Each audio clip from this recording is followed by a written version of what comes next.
The chamber existed in a place where time had learned to hold its breath. Vaulted ceilings disappeared into darkness so complete it seemed to devour light itself, while columns of ancient stone rose like the ribs of some long-dead leviathan. Deep red candles burned in iron sconces along walls that had witnessed centuries of bloodshed, their flames casting shadows that writhed and danced with an almost sentient awareness.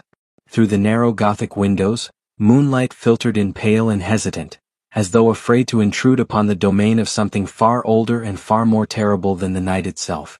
This was the throne room of Elisandra Nocturne, the Crimson Sovereign, the undying queen of the northern wastes.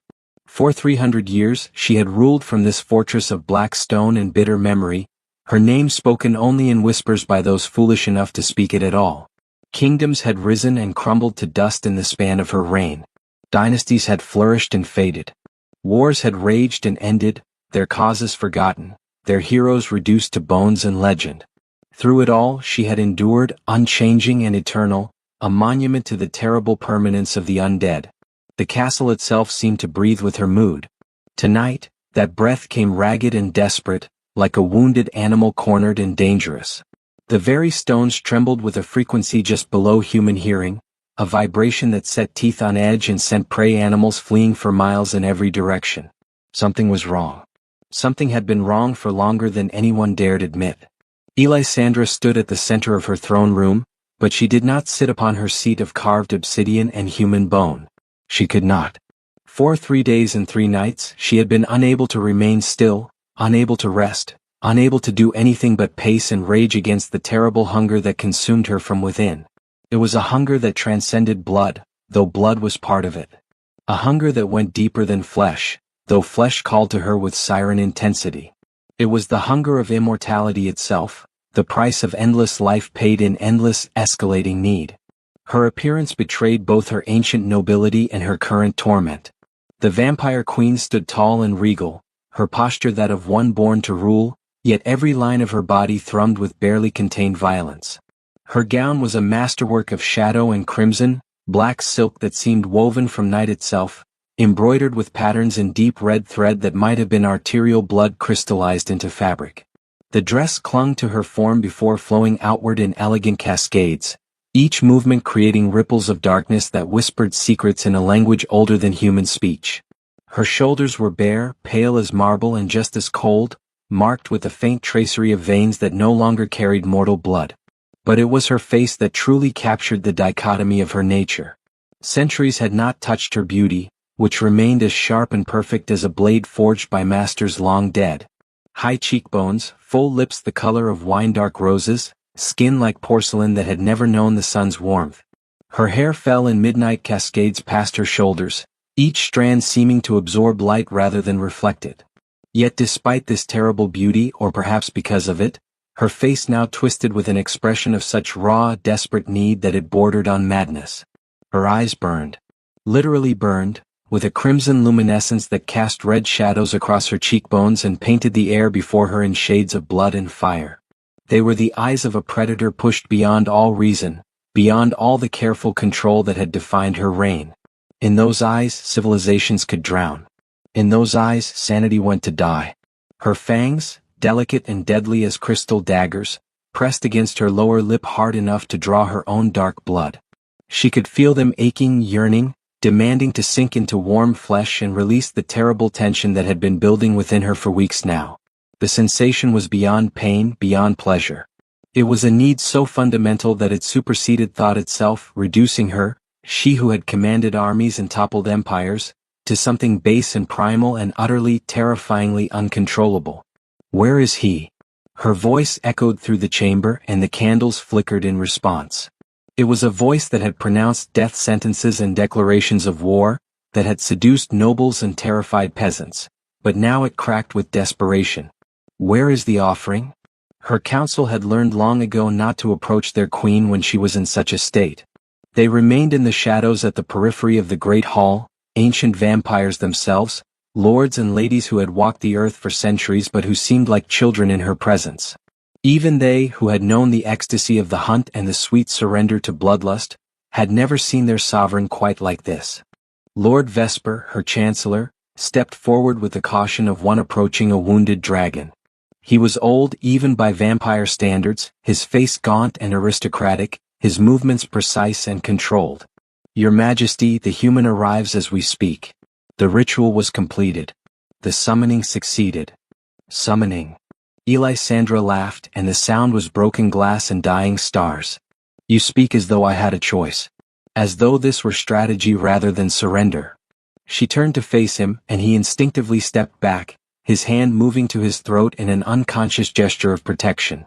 Do you know what it is to need, Vesper? Truly need?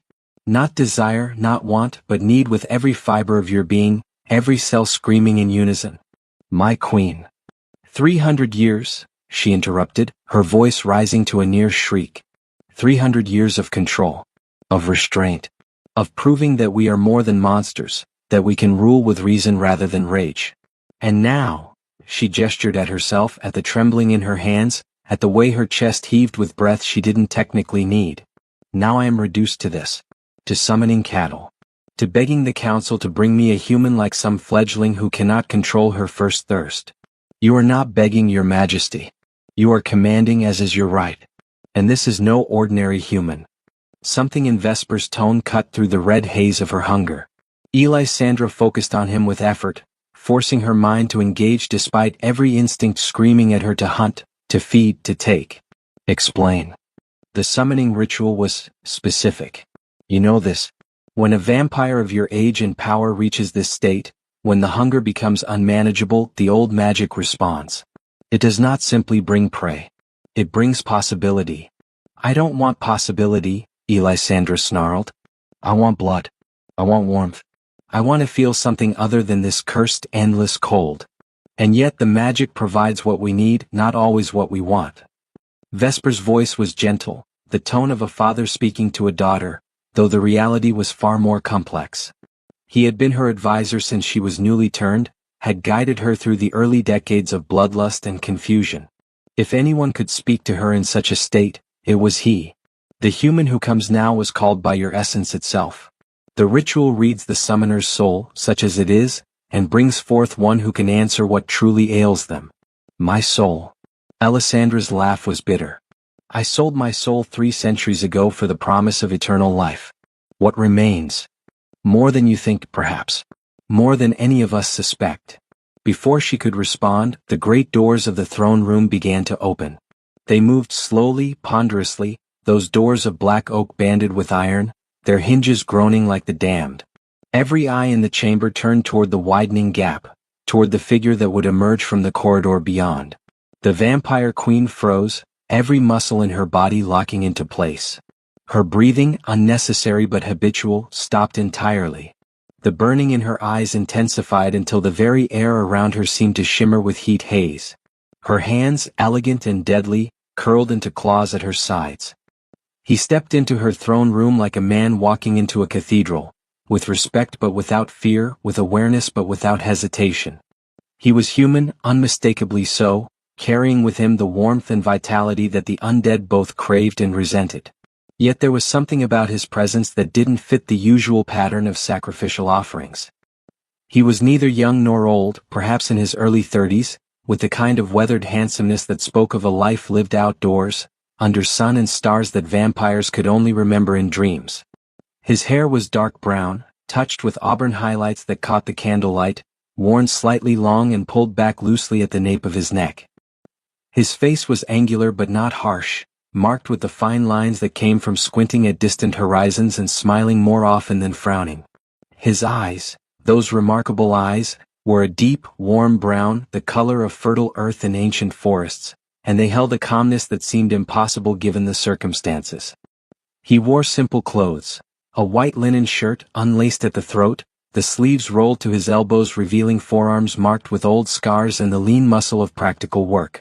Brown leather breeches and worn boots completed the ensemble.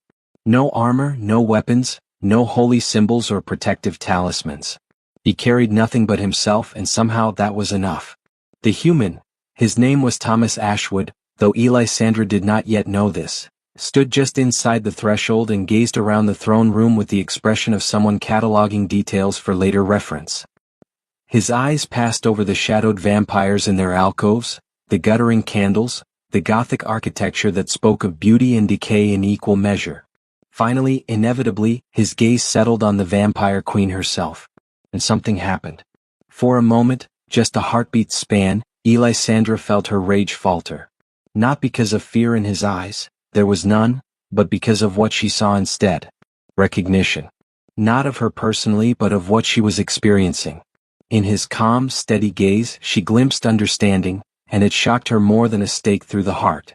Then the moment passed and the hunger roared back with doubled intensity. She moved.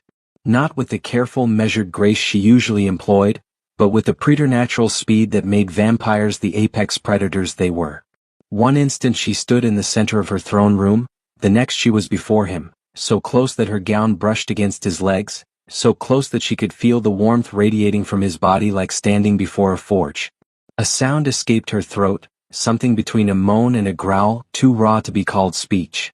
Her hands rose, trembling, to his chest, not quite touching, hovering millimeters from contact as though his warmth might burn her. Her head tilted back to look up at him. He was taller by several inches, and the crimson glow of her eyes painted his face in shades of blood and desire. "You," she breathed, and the word carried centuries of loneliness. "They brought you for me." Thomas Ashwood did not step back. Did not cringe or plead or attempt to flee. He simply stood, solid and present, and when he spoke, his voice was as calm as still water, tinged with an accent that spoke of northern forests and mountain villages far from royal courts. "I volunteered," he said quietly. The statement was so unexpected that it penetrated the red haze more effectively than a shout. Alessandra's eyes widened fractionally. "Volunteered? You know what I am? What will happen to you?" "I know what you are, Your Majesty. As for what will happen," a slight smile touched his lips, sad and knowing, "that remains to be seen. You should be afraid." Her voice dropped to a whisper, but it was the whisper of a blade sliding from its sheath. "You should be terrified. I can hear your heart beating, you know. That strong, steady rhythm. I can smell your blood warm and rich beneath your skin. I can see the pulse in your throat, right there, one clawed finger extended to point but not touch, where the artery runs closest to the surface." "I am afraid," Thomas admitted, and the honesty in his voice was refreshing as rain. "Fear is only sensible. But I'm not terrified and I won't run." "Why?" The question burst from her, desperate and confused. "Why would anyone volunteer to face me in this state? My own people fear to approach. Do you seek death? Are you one of those religious martyrs hoping for paradise?" "No," he shook his head slowly. "I seek neither death nor paradise. I seek understanding, perhaps. And I thought, in my own small way, I might offer something you need. I need blood." The shout echoed through the chamber and several of the watching vampires flinched. "I need warmth. I need to remember what it feels like to be something other than this cold, dead thing that walks and talks and pretends at life." Her control shattered completely. Elisandra surged forward, closing the final distance between them, her body pressing against his with desperate intensity. Her arms wrapped around him, pulling him close with strength that could have crushed stone, yet somehow measured enough not to break his fragile human bones. Her face buried against his neck and she inhaled deeply, drawing in the scent of him, earth and wood smoke, pine resin and honest sweat, and underneath it all the intoxicating copper sweetness of blood. A shudder ran through her entire body. Her lips parted, fangs fully extended now, the points pressing against the vulnerable flesh of his throat. One bite. One small puncture, and the terrible need that consumed her would be sated. One taste of that warmth and she could remember for a brief and glorious moment what it felt like to be alive. Thomas stood within her embrace, his arms at his sides, neither fighting nor surrendering. She could feel his heartbeat against her chest, steady and strong, faster than resting but not racing with panic. His warmth enveloped her, and for the first time in weeks, the terrible cold that had settled into her bones began to recede. "Please," she whispered against his skin, and the word contained multitudes. "Please forgive me. Please save me. Please end this torment. Please understand what I've become." "I'm here," Thomas said softly and slowly, carefully, his arms rose to encircle her in return. Not struggling, not pushing away but holding. Offering the most basic and profound of human gestures. Comfort. The vampire queen trembled in his embrace, teetering on the knife's edge between control and chaos, between the ruler she had fought to become and the monster she had always feared she was. Her fangs remained poised against his throat, one small motion away from breaking skin, from releasing the crimson flood she craved beyond reason. The entire court held its breath. The candles ceased their flickering. Even the stones seemed to wait. And in that moment of perfect tension, balanced between destruction and restraint, Thomas Ashwood began very softly to hum. The sound that emerged from Thomas was barely audible at first, little more than a vibration felt rather than heard. It started low in his chest, where Alessandra's cheek pressed against him, and she felt it through the contact before she processed it as music. A gentle thrumming, like the purr of some great cat, like the drone of bees on a summer afternoon, like the fundamental frequency of contentment itself. Then it resolved into melody. The tune was simple, almost painfully so. Not a grand orchestral piece or a complex ballad, but something far more ancient and essential. A lullaby. The kind of song that existed before written music, passed from parent to child in an unbroken chain stretching back to humanity's dawn. 4 notes rising, 3 falling, a pattern that repeated with subtle variations, each iteration like a gentle wave lapping at a shore. Alessandra's first reaction was confusion. Her fangs remained pressed to his throat, her body still coiled with predatory tension, but her mind, that part of her that had ruled kingdoms and commanded armies, struggled to understand what was happening. This was not pleading. Not prayer. Not the frantic babbling of prey confronting its predator. This was something else entirely. The melody continued, patient and unhurried. Thomas didn't seem to expect any immediate reaction, didn't seem to be using the song as a distraction or a weapon. He simply hummed, his arms loose around her trembling form, offering the music the same way he had offered his presence, freely without demand or expectation. The throne room's acoustics, designed to carry the Queen's pronouncements to every corner, caught the simple tune and carried it outward. The sound touched the stone walls and returned, creating gentle echoes that layered over the original melody. The effect was subtle but profound, as though the castle itself had decided to join in, to support this strange moment of tenderness in a place dedicated to darkness and power. Something began to shift in Alessandra. Not dramatically, not like a door slamming open, but like ice melting at winter's end, slowly, inexorably, one drop at a time. The burning in her eyes fluctuated. The terrible crimson glow didn't disappear, but it pulsed in rhythm with the melody, dimming slightly during the falling notes, brightening during the rise, as though her very essence was beginning to synchronize with the music. Memories stirred in the depths of her mind, breaking free from the locked vaults where she had buried them centuries ago. She remembered. A summer evening impossibly long ago. She had been Alessandra Nocturne then too, but Nocturne had been her family name, not a title she had chosen to reflect her nature. She had been 17 years old, mortal, fully human, the youngest daughter of a minor noble house in a kingdom that no longer existed on any map. Her mother had been ill, and young Alessandra had sat by her bedside through the long night, holding her hand, listening to her labored breathing. To comfort her, to provide some distraction from pain and fear, her mother had hummed this song, this exact melody. A tune her own mother had sung to her, and her mother before that, a chain of sound linking generation to generation. Young Alessandra had learned it without realizing, absorbing it through repetition and love, and she had hummed it back, creating a duet there in the darkness, 2 voices affirming that even in pain, even facing death, there was still connection, still comfort, still love. Her mother had died 3 days later. Within a month, the plague had taken her father and both her brothers. Alessandra had survived, alone, the last of her line. And when the stranger had come, beautiful and terrible and offering escape from grief through the dark gift of immortality, she had said yes. She had not thought of that lullaby in 300 years. The memory should have hurt. Should have ripped open old wounds and left her bleeding from losses that time could never truly heal. But somehow, filtered through Thomas's gentle humming, it didn't. The memory came wrapped in warmth rather than pain, bittersweet rather than bitter, an acknowledgement of what had been lost but also what had once been real. Her breathing, which had been coming in desperate pants, began to slow. The trembling that had racked her body for days eased by subtle degrees.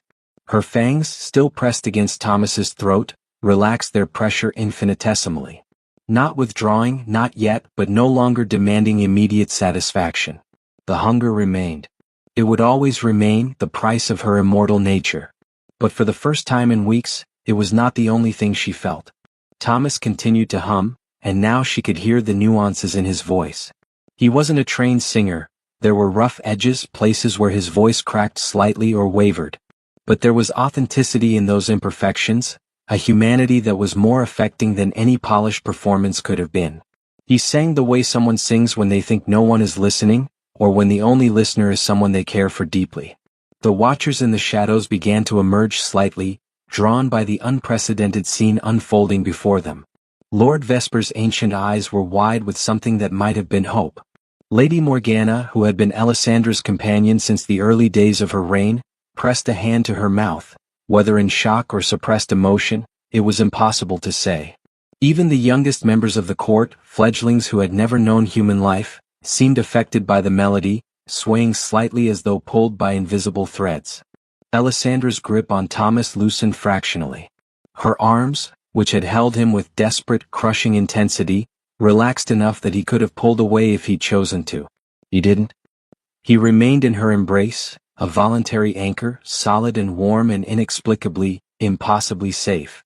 Where? Her voice was a ragged whisper against his skin. Where did you learn that song? Thomas didn't stop humming immediately. He brought the melody to a natural resting point, the final notes hanging in the air like the last light of sunset before he answered. When he spoke, his voice was gentle but clear. My grandmother taught it to me. She sang it when I was a boy, when I couldn't sleep because of nightmares. She said it was very old, older than memory, a song that mothers had sung to frighten children since the beginning of time. He paused, and Alessandra felt him take a careful breath. When the summoning came, when I felt the pull to come here, I didn't know what I could possibly offer a being as powerful as yourself. I'm not strong or particularly brave. I have no magic, no weapons. Just myself. But I thought, everyone, no matter how old or how powerful, was once someone's child. And every child at some point needed comfort. The simple logic of it struck Alessandra like a physical blow. She had been so consumed by her nature as a predator, by her identity as a queen and a monster, that she had forgotten the layers beneath.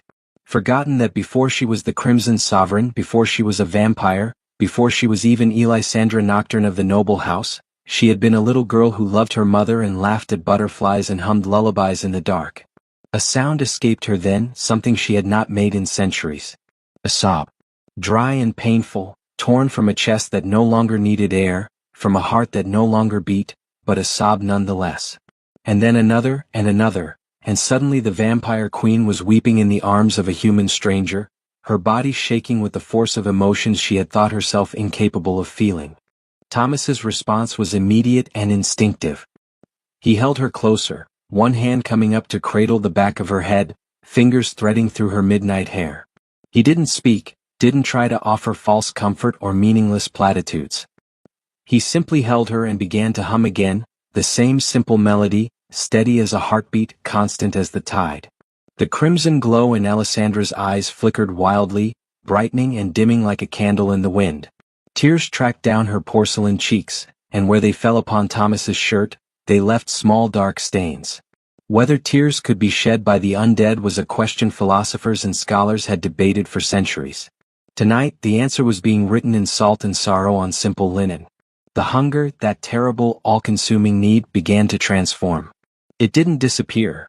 That would have been impossible, as fundamental to her nature as breathing was to his. But it changed character, shifting from a desperate, violent craving to something deeper and more profound. Not just the need to consume, but the need to connect. Not just to take warmth, but to share it. Not just to remember life, but to honor it. Her fangs finally withdrew from his throat. Slowly, reluctantly, like a sleeper waking from a dream, she pulled back just enough to look up at him. Her face was a ruin of smeared tears and desperate emotion, her carefully maintained regal composure utterly shattered.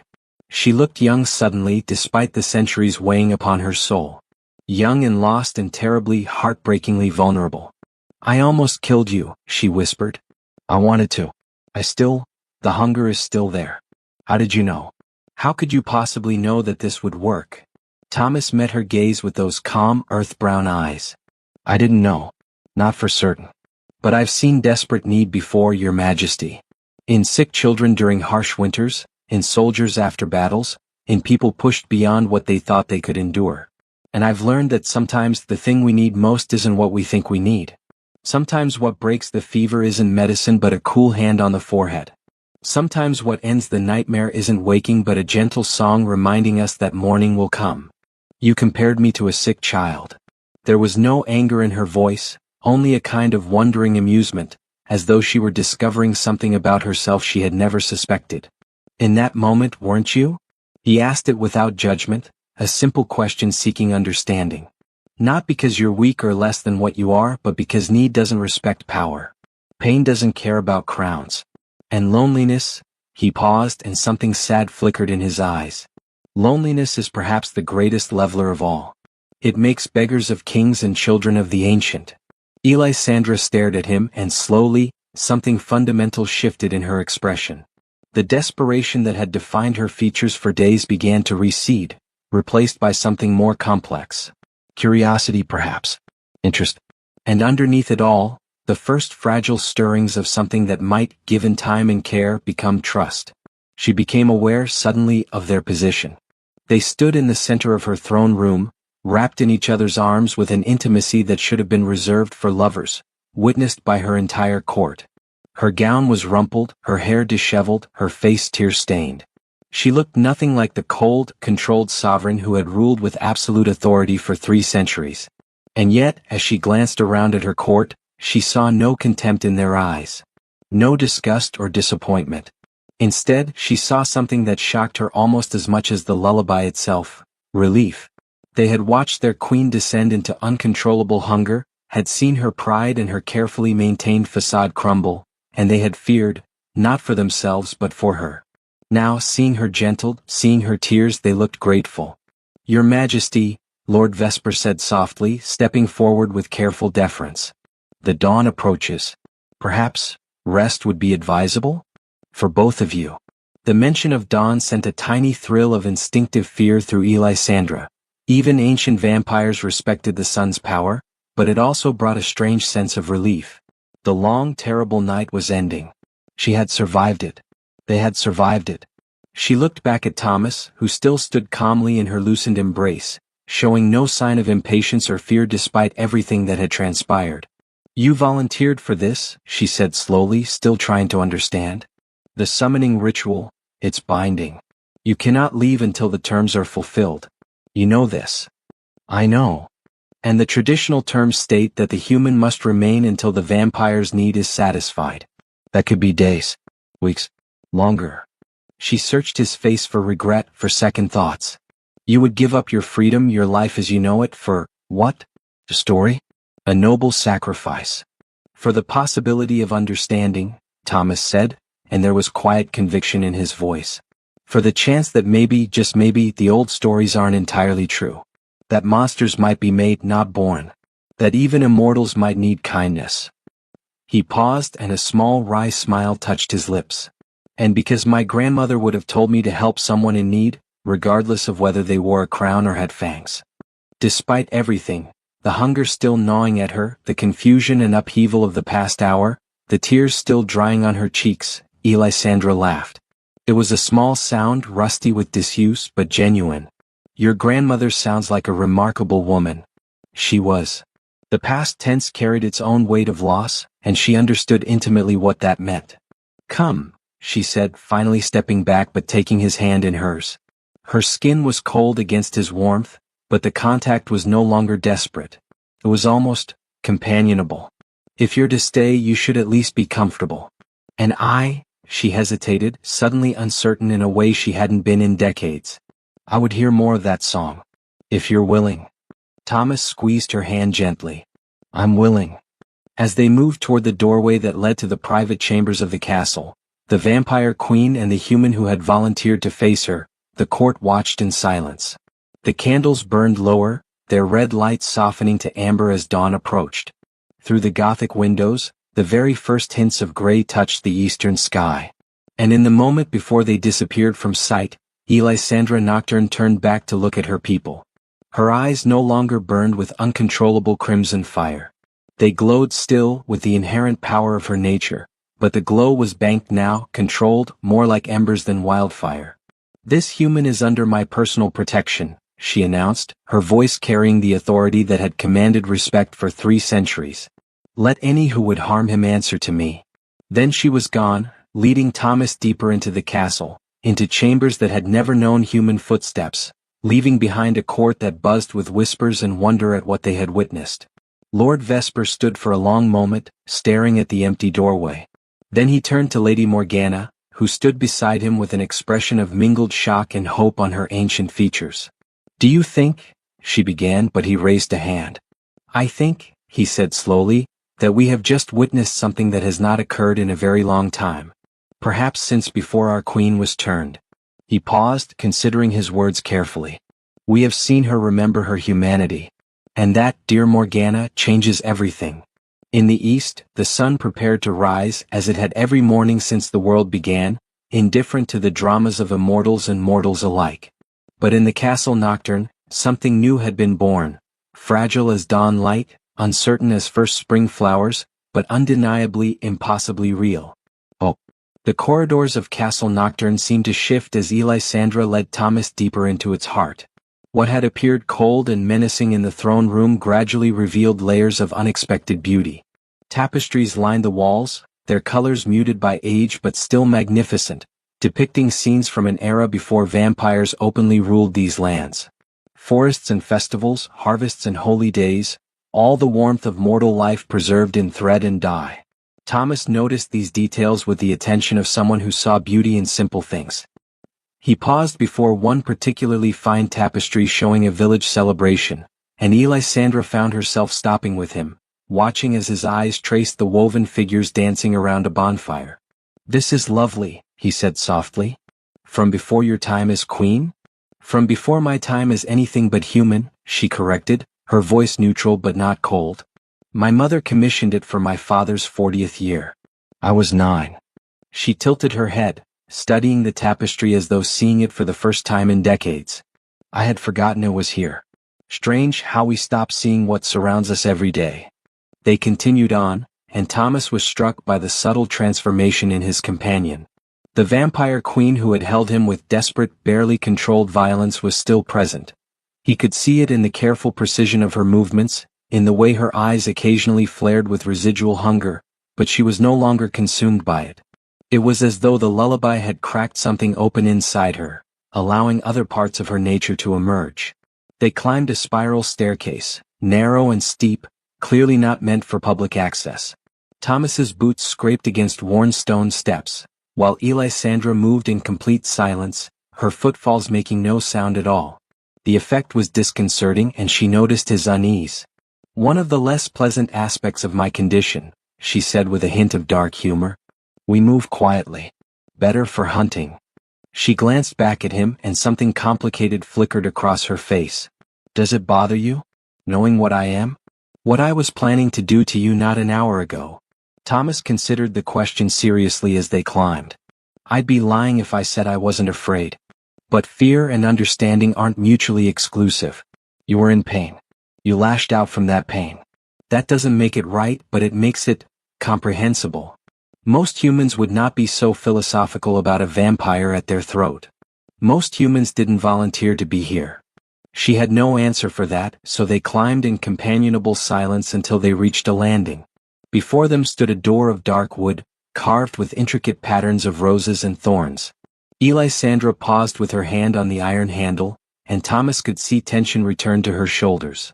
"These are my private chambers," she said quietly. "No one enters them uninvited.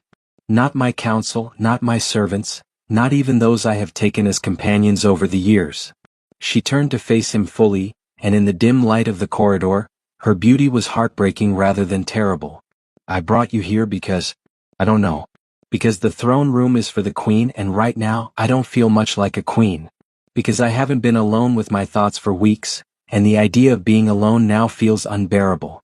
Because you sang to me and she trailed off, searching for words.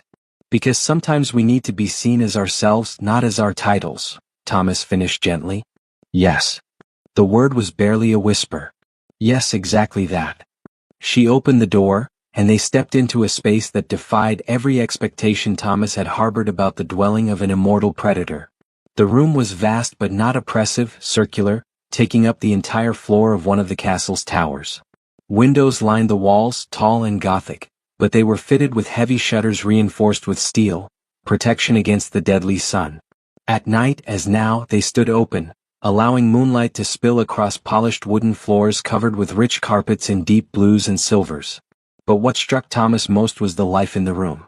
Not literally, no plants could grow in a space that never saw sunlight, but the evidence of a mind that still engaged with beauty, with learning, with the world beyond hunger and darkness. Books. Everywhere books. Shelves lined every wall between the windows, climbing from floor to ceiling, packed with volumes of every size and age. Some were clearly ancient, bound in leather so old it had turned nearly black, their titles and languages Thomas didn't recognize. Others were newer, their spines bright with recent publication. He saw histories and philosophies, poetry and practical sciences, myths and maps and mathematical treatises. A writing desk stood near one window, its surface covered with papers, correspondence, and an elegant quill pen resting in an inkwell. Beside it, a globe showed the world as it had been 200 years ago, continents labeled in archaic script. The furniture spoke of comfort rather than grandeur. A large bed dominated one area, its frame carved from dark wood, its coverings deep crimson silk. Near the hearth, currently cold as vampires had no need of warmth, stood two chairs upholstered in midnight blue, positioned as though for conversation. A small table between them held a crystal decanter of what was almost certainly blood, dark and thick, alongside a single glass. And on every available surface, scattered like snow, were papers covered in elegant handwriting. Notes, it seemed. Observations and thoughts, poetry and ponderings, the internal landscape of a mind that had 3 centuries to fill and had chosen to fill them with words. "You're staring," Elisandra said, and there was a note of defensiveness in her voice. "I am," Thomas admitted, "but not in judgment. I'm trying to reconcile what I see here with what I knew or thought I knew about vampires." "And what did you know?" She moved to the decanter, poured a small amount of blood into the glass with practiced ease, then seemed to think better of it and set the glass down without drinking. "The stories paint you as monsters. Seducers and killers, creatures of pure appetite with no thought beyond the next victim." He moved slowly into the room, his eyes still taking in details. "But this," he gestured around them, "this is the room of a scholar. A thinker. Someone who reads and writes and tries to understand the world." Elisandra sat in one of the chairs by the hearth, and the gesture was so unexpectedly human, the way she curled into the seat, drawing her legs up beneath her gown, making herself smaller, that Thomas felt something tight in his chest ease. The monster from the throne room was gone, at least for now. In her place was a woman, ancient and inhuman, yes, but recognizably a person. "The stories aren't wrong," she said, staring at the cold hearth. "We are monsters. We do kill. The hunger is real and constant and cannot be ignored forever. But," she picked at a loose thread on the chair's arm, "but monsters can read. Killers can think. And predators can remember that they were once prey to greater forces themselves, time, death, fate." Thomas took the other chair, moving slowly so as not to startle her. Now that they were seated, facing each other like ordinary people having an ordinary conversation, the full strangeness of the situation struck him. An hour ago he had been certain he would die. Now he sat in comfortable silence with a creature who could kill him with casual ease, and felt, not safe exactly but not in immediate danger. "Tell me about the summoning," Elisandra said suddenly. "What did it feel like? How did you know to come?" Thomas leaned back in his chair, remembering. 3 days ago I was in my workshop. I'm a carpenter by trade, nothing fancy. I make furniture, repair buildings, honest work with my hands." He held up those hands, calloused and scarred, for her inspection. "I was planing a board for a table when I felt something. Like someone calling my name but not with a voice. More like a pull here." He touched his chest over his heart. An urgency that grew stronger with each hour. "And you followed it? Just like that?" "Not immediately," he admitted. "At first I tried to ignore it, thought perhaps I was falling ill. But the pull grew stronger and with it came impressions. Feelings that weren't my own. Hunger, yes, but also loneliness. Desperation. And underneath it all, something that felt like a question. Or a plea. Alessandra's eyes widened slightly. You felt that? My emotional state. Is that unusual?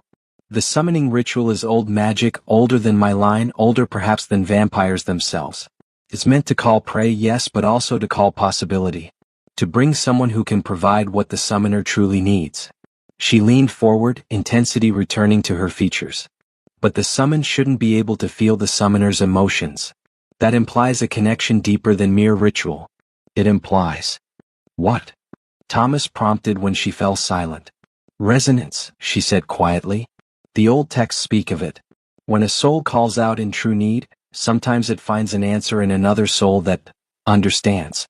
That carries compatible pain, compatible loneliness. It's rare. I've lived 300 years and never experienced it. They sat with that revelation, the implications too large to fully grasp in the moment. Outside, the sky was definitely growing lighter now, the deep black of night fading to charcoal gray. Alessandra rose abruptly and moved to one of the windows, looking out at her domain. Thomas could see tension returning to her frame, the way her hands gripped the windowsill with white-knuckled force. The sun rises soon, she said, her voice tight. I'll need to close the shutters. And you should rest. There's food in the adjoining chamber, human food. Water. Whatever you need. And you? Thomas asked, standing as well but keeping his distance. What do you need? She laughed, but it was a broken sound. You know what I need. The hunger hasn't gone away, Thomas. It's merely quieter. Your lullaby, your presence, it bought me time. Bought me clarity. But the sun will set again, and when it does, the hunger will return. It always returns. Then we'll face it when it comes. She turned to stare at him. Wait. You speak as though you intend to stay. I'm bound by the summoning, aren't I? You said I couldn't leave until your need was satisfied. I could release you. The words came out rushed, almost desperate. The summoner has that power. I could speak the words right now, and you'd be free to go back to your workshop, your ordinary life. You could forget this ever happened. Thomas moved closer, careful but deliberate, until he stood beside her at the window. Together they looked out at the lightening sky, at the forests and fields that surrounded Castle Nocturne, at the world preparing to wake while the undead prepared to sleep. I don't think I could forget, he said honestly. And I'm not certain I want to. Your Majesty. Alessandra, she interrupted. Here in this room just Alessandra. Titles are weights and I'm tired of carrying them. Alessandra, he repeated, tasting the name. I came here because something called to me, yes. But I stayed, I walked through those doors into your throne room, because I chose to. And I'm choosing to stay now. Not because of magic or binding, but because... He struggled to find words for something he barely understood himself. Because I heard the pain under the hunger. Because your desperation felt familiar. Because every person, no matter how powerful or how changed, deserves someone to sit with them in the dark. She was crying again, silently this time, crystalline tears tracking down her porcelain cheeks. You don't know what you're offering. The hunger will demand feeding. Eventually I will need blood. Fresh blood. And you're here, warm and alive, and it would be so easy to. Then take it. The words fell between them like stones into still water, creating ripples that spread and spread. Alessandra stared at him in shock. What? Not now, Thomas clarified, his voice steady despite the fear he couldn't quite hide. Not when you're out of control, not when it's driven by desperation. But if you need blood to survive and I'm here and I'm willing, then take what you need. With permission. With understanding. Not as predator and prey but as, he paused, searching for the right word. As companions facing a difficult reality together. That's insane. But her voice held wonder alongside horror. No human volunteers to be fed upon. The few who do are broken. Seeking oblivion or obsessed with death. You're neither of those things. No, he agreed. But I am someone who understands chronic need. My sister had a wasting sickness when we were children.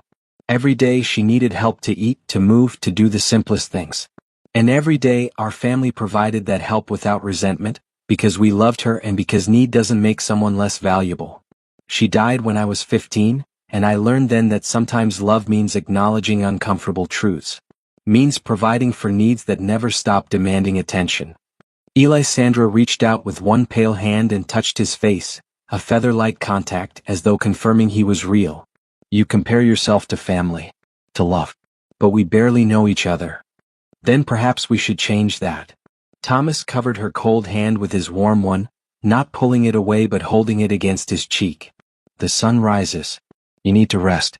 But when night falls again, maybe we could talk? Learn about each other? Not queen and subject, not vampire and human, just two people who find themselves in an unusual situation and would like to understand it better. A smile touched Alessandra's lips, genuine and almost shy. I would like that. Very much. She stepped back and her bearing shifted subtly. Not the desperate creature from the throne room, but not quite the regal queen either. Something in between, something still finding its balance. There's a chamber through that door. It was meant for a lady-in-waiting, back when I thought I might maintain such pretenses. It's comfortable. Safe. The door locks from the inside if you wish. I trust you, Thomas said simply. That may be the most dangerous thing you've said all night. But she smiled as she said it, and for a moment she looked almost happy. Sleep well, Thomas Ashwood. When you wake there will be food. And when I wake, she paused, considering. When I wake, I hope to be better company than I was at our first meeting. You were memorable, I'll give you that. She laughed, a real laugh this time, bright and clear. Then she sobered, her eyes meeting his with intensity. Thank you. For the song. For your understanding. For not running when any sane person would have fled. I don't know what this is, what's happening between us, but thank you. Thomas bowed slightly, a gesture of respect between equals. Until nightfall then. As he moved toward the door she had indicated, Elisandra turned to begin closing the heavy shutters against the coming dawn. But she paused with her hand on the first one and spoke again, her voice so soft he almost missed it. My mother used to sing that lullaby. Before everything changed. I had forgotten how it sounded. How it made me feel safe. She looked back at him, silhouetted against the growing light. You gave me back a piece of myself I thought lost forever. That's a debt I cannot repay. It's not a debt, Thomas replied gently. It's a gift. And gifts don't require repayment. Only appreciation. Then he was through the door, leaving her alone in her chambers as dawn painted the eastern sky in shades of gold and rose that she could see but never again feel. Elisandra closed the shutters one by one, sealing herself into familiar darkness. But for the first time in longer than she could remember, the darkness didn't feel oppressive. It felt like possibility. She moved to her bed, lay down upon silk sheets that held no warmth, and closed her eyes against the day. Sleep would claim her soon. The sun enforced rest on her kind with absolute authority. But before unconsciousness took her, she hummed, very softly, for notes rising and three falling, a melody of comfort and memory and unexpected hope. In the chamber beyond, Thomas Ashwood lay in a bed far more comfortable than his simple cottage could provide and stared at the ceiling. His heart still raced with residual adrenaline, his mind spinning through everything that had happened. He had volunteered for this, yes, but the reality proved far more complex than he had imagined. Yet beneath the fear and confusion he felt something else. A sense of rightness, as though he had found his way to a place he was meant to be, however unlikely that seemed. The vampire queen's need had called to him across miles, and he had answered not because he was suicidal or brave, but because loneliness recognized loneliness and pain understood pain. He thought of his grandmother, of the lullaby she had taught him, of her weathered hands and gentle wisdom. She had believed that kindness was never wasted, that compassion could bridge any divide. He had always thought that naive, a pleasant fiction to make the harsh world seem more bearable. Perhaps he had been wrong. As sleep finally claimed him, the last thing he heard was a sound from beyond the wall. Faint, barely audible but unmistakable. Humming. The vampire queen was humming his grandmother's lullaby as she surrendered to daylight sleep.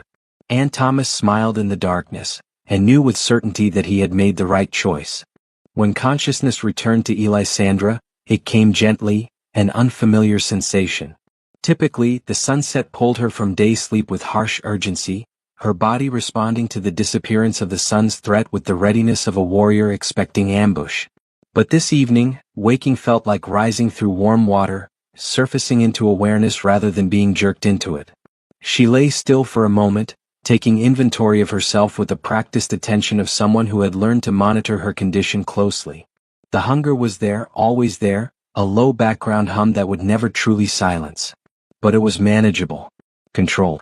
Nothing like the desperate clawing need that had consumed her for weeks. The memory of the previous night washed over her in waves. The throne room. The desperate violence she had barely contained. Thomas's calm presence. The lullaby that had cracked something open inside her that she had thought sealed forever. Thomas. The human who had volunteered. Who was still here, somewhere in her private chambers, unless the previous night had been some fever dream born of desperation. Elisandra rose from her bed with preternatural fluidity and moved to her mirror, one of the few she kept, as her kind could see their reflections despite popular myth. The face that looked back at her was her own, unchanged by day sleep, but somehow different. The crimson glow in her eyes had receded to a faint luminescence, present but not overwhelming. Her features, while still pale and sharp, seemed softer somehow, as though the tension that had defined them for weeks had finally eased. She took more care with her appearance than usual, selecting a gown of deep blue velvet that brought out the remaining warmth in her skin, arranging her dark hair so it fell in loose waves over her shoulders rather than the severe styles she typically favored. As she worked, she caught herself and paused, examining her own behavior with the detached interest of a scholar studying a curious phenomenon. She was preparing herself for company. For him. The realization was both amusing and unsettling. When was the last time she had cared about her appearance for someone else's benefit? Decades? Longer? A soft knock at the door interrupted her thoughts. Your Majesty? Lord Vesper's voice, cautious and concerned. You are well? She opened the door to find her Chancellor standing in the corridor, and the relief that flooded his ancient features when he saw her was almost comical. I am well, Vesper. Better than I have been in some time. He studied her with the frankness of old friendship. You look different, more yourself. The human's presence truly helped then? His name is Thomas, Elisandra said, and there was a note of something protective in her voice. And yes, he helped. In ways I'm still trying to understand. He is awake and has been fed. Lady Morgana took the liberty of providing him with fresh clothing as well. His own garments were rather rumpled. Vesper's tone was carefully neutral, but there was a glimmer of amusement in his eyes. He asked after you. Wanted to ensure you had rested well. The fact that a human in the castle of vampires would concern himself with her well-being struck Elisandra as absurd and touching in equal measure. Where is he now? The library. He found his way there some hours ago and has been examining your collection with the enthusiasm of a child in a sweet shop. Quite the reader, apparently. Of course he would be drawn to the library. Elisandra felt a smile tug at her lips. I'll find him there then. In the meantime, send word to the court. I will hold audience tomorrow night. There are matters of state I've neglected during my indisposition. Your Majesty, are you certain you're ready? I am certain that I have duties and I've shirked them long enough. She softened her tone, seeing his concern. I'm not fully recovered, Vesper. The hunger remains and will need to be addressed. But I'm functional again. I'm myself again, more or less. That will have to be enough. After Vesper departed, Elisandra made her way through the castle corridors toward the Grand Library.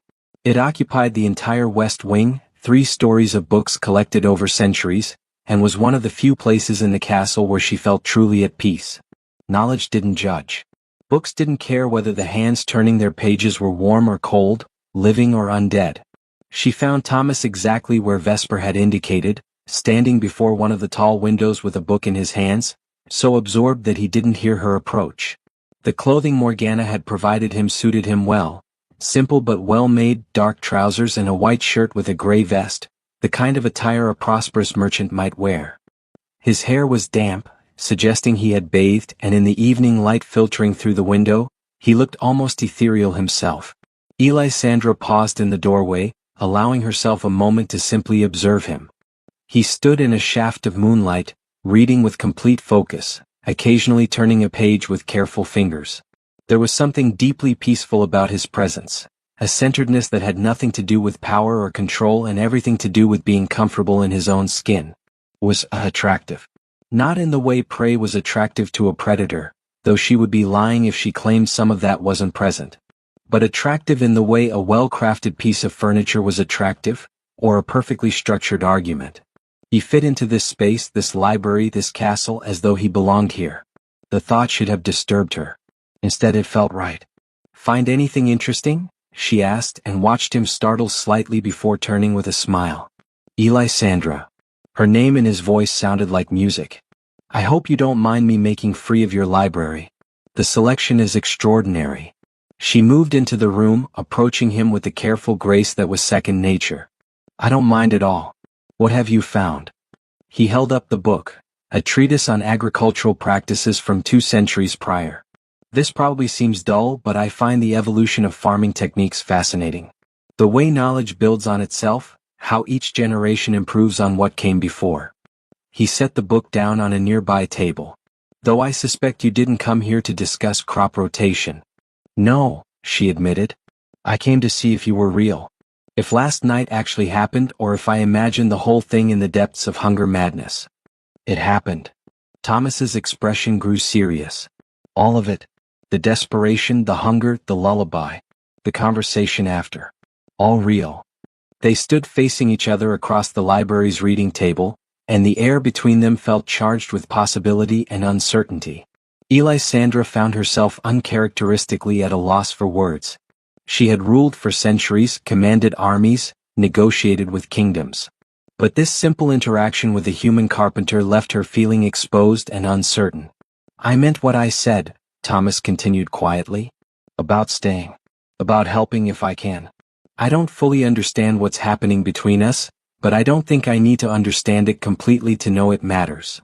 "You spoke of feeding," Elisandra said, forcing herself to confront the practical reality.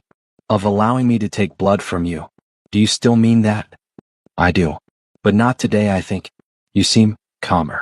More in control." "I am. Your presence, your song, it bought me time. But time always runs out for my kind. Eventually, the hunger will demand satisfaction." She moved to the window, looking out at her dark domain. "I've been thinking about what you said. About taking what I need with permission, with understanding. It's such a foreign concept to me. We hunt or we're given criminals, prey that has already been judged and condemned. The idea of taking blood as a gift, freely given," she trailed off, shaking her head. "It changes the dynamic entirely," Thomas said, moving to stand beside her. Not too close. He was learning her boundaries, respecting the space she needed. "It makes it a transaction between equals rather than predator and prey." "But we aren't equals." Elisandra turned to face him. "I could kill you without effort. Could compel you with a glance if I wished. The power imbalance is absolute. Physical power, yes. But there are other kinds of power." Thomas met her gaze steadily. "You need something I can provide. That gives me leverage, doesn't it? Not to manipulate or control, but to establish terms. Boundaries. Mutual respect." The concept was so novel, so utterly outside her experience, that Elisandra found herself genuinely considering it. "You would establish boundaries? With me? If we're to do this, whatever this is, then yes. I think we need to." Thomas moved to sit at the reading table, gesturing for her to join him. After a moment's hesitation, she did. "You're right that you could compel me, could take what you wanted by force. But you haven't. You could have killed me last night when you were at your most desperate, but you didn't. That tells me you have more control than you give yourself credit for. Or that I was too weak to follow through. Is that what you believe?" Elisandra considered the question honestly. "No," she admitted. "I was desperate, yes, but there was a moment, right before you started humming, when I felt myself pulling back. Some part of me, buried deep, was still fighting to maintain control. Your song gave that part of me the strength to win. Then we build on that." Thomas leaned forward, his expression earnest. "We establish rules. Times when feeding is acceptable and times when it isn't. Amounts that are safe versus dangerous. Ways to communicate need before it becomes desperate. We treat this like any other chronic condition that requires management." "You make it sound so simple." "I don't think it's simple at all," Thomas corrected. "But complicated doesn't mean impossible. It just means we need to be thoughtful. Intentional." Elisandra stared at him, this extraordinary ordinary human who had walked into her castle and somehow, impossibly, made her 300-year existence feel manageable. "Why?" she asked again, the question that had haunted her since his arrival. Why are you doing this? And don't tell me it's because of the summoning or your grandmother's lessons. There's something more. Something personal. Thomas was quiet for a long moment, his gaze distant. When he spoke, his voice carried the weight of old pain carefully tended. I told you about my sister. About her illness. What I didn't say was that toward the end she was in constant pain. She needed help with everything and she hated it. Hated being a burden, hated being dependent. One night when I was sitting with her, she asked me why I stayed. Why I didn't just let the servants care for her. Why I spent every evening reading to her or helping her eat when I could have been living my own life. He paused, his hands clenched on the table. I told her it was because I loved her, which was true. But there was more to it. I stayed because bearing witness to someone's suffering, being present for them in their darkest moments, is one of the most important things a person can do. It doesn't fix the suffering. It doesn't make the pain go away. But it means they don't face it alone. And that matters. It matters more than almost anything. Elisandra felt something twist in her chest, in the place where her heart once beat. She was fortunate to have you. She didn't think so. Not at first. She fought me, pushed me away, insisted she didn't need help.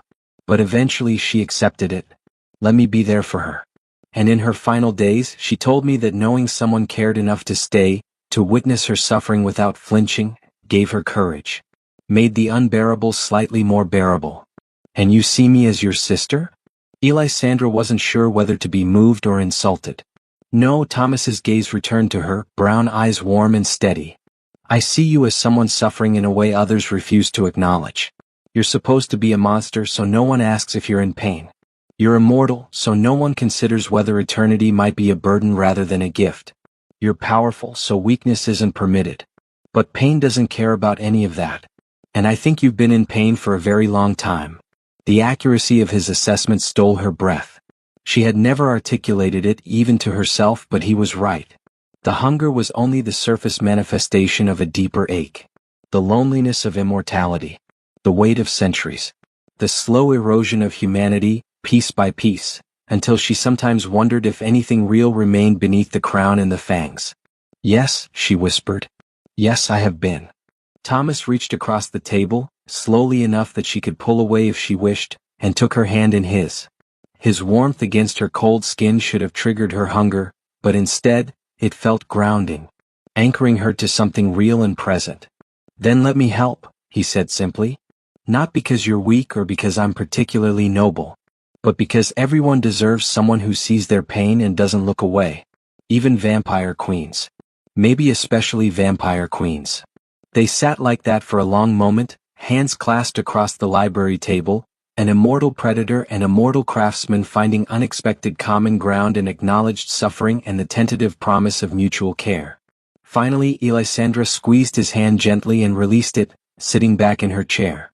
If we're to do this, establish boundaries and manage the hunger together, then you need to understand more about my nature. What I am, how I function, what triggers the desperate states you witnessed last night. I'd like that, Thomas said. Understanding seems like a good place to start. So she told him. Not the romanticized version from stories, but the clinical reality of vampire existence. She explained how the hunger built gradually over time, manageable for weeks or even months, but always accumulating interest like an unpaid debt. How certain triggers, emotional stress, physical exertion, proximity to fresh blood, could accelerate the process. How elder vampires like herself could go longer between feedings than fledglings, but when they finally needed blood, they needed it more desperately. She described the hierarchy of feeding. Criminals and the condemned at the bottom, freely given blood from willing donors next, and at the top, blood taken with violence from the unwilling, which was both the most satisfying and the most corrosive to whatever remained of vampire morality. The problem, she explained, is that I've relied primarily on criminals for 3 centuries. It was the compromise I made with myself. I would feed but only on those society had already condemned. It maintained some moral framework, some sense that I wasn't simply a monster. But, Thomas prompted, hearing the unspoken caveat. But there haven't been enough criminals lately. My territory has been peaceful, well-governed. Crime has dropped significantly. She laughed without humor. I became a victim of my own success. The better I ruled, the fewer acceptable prey were available. And I was too proud to admit I needed an alternative arrangement. So the hunger built until you couldn't control it anymore. Exactly. And when I finally acknowledged I needed help, the old magic responded to my desperation and brought you. She studied him curiously. Except you're clearly not a criminal. So why did the summoning ritual choose you? Maybe, Thomas said slowly, because I wasn't meant to be prey at all. Maybe the magic recognized that you needed something other than just blood. The implication hung between them, vast and profound. That her deepest need wasn't for sustenance but for connection. Not for prey but for partnership. Not for a victim but for someone who saw her fully, monster and woman, queen and creature, powerful and desperately vulnerable, and chose to stay anyway. That's a terrifying thought, Elisandra admitted. Why terrifying? Because blood is simple. Straightforward. You take it, the hunger eases, the transaction is complete. Connection is, she struggled for words. Messy. Complicated. It requires trust, which I haven't truly given anyone in decades. It requires vulnerability, which is the antithesis of survival for my kind. And it requires hope, which is perhaps most dangerous of all. Hope that what? Thomas asked gently. Hope that I might be more than what I've become. That 300 years of compromises and slow moral erosion haven't completely destroyed whoever Elisandra Nocturne was before she chose immortality over death. Her voice dropped to barely a whisper. Hope that I might still be capable of caring about someone other than myself. That I might still be, in some small way, human. Thomas rose from his seat and moved around the table. For a moment, Elisandra tensed, instincts warring with conscious thought. But he simply knelt beside her chair, bringing himself to her eye level, and looked at her with such profound understanding that she felt tears threatening again.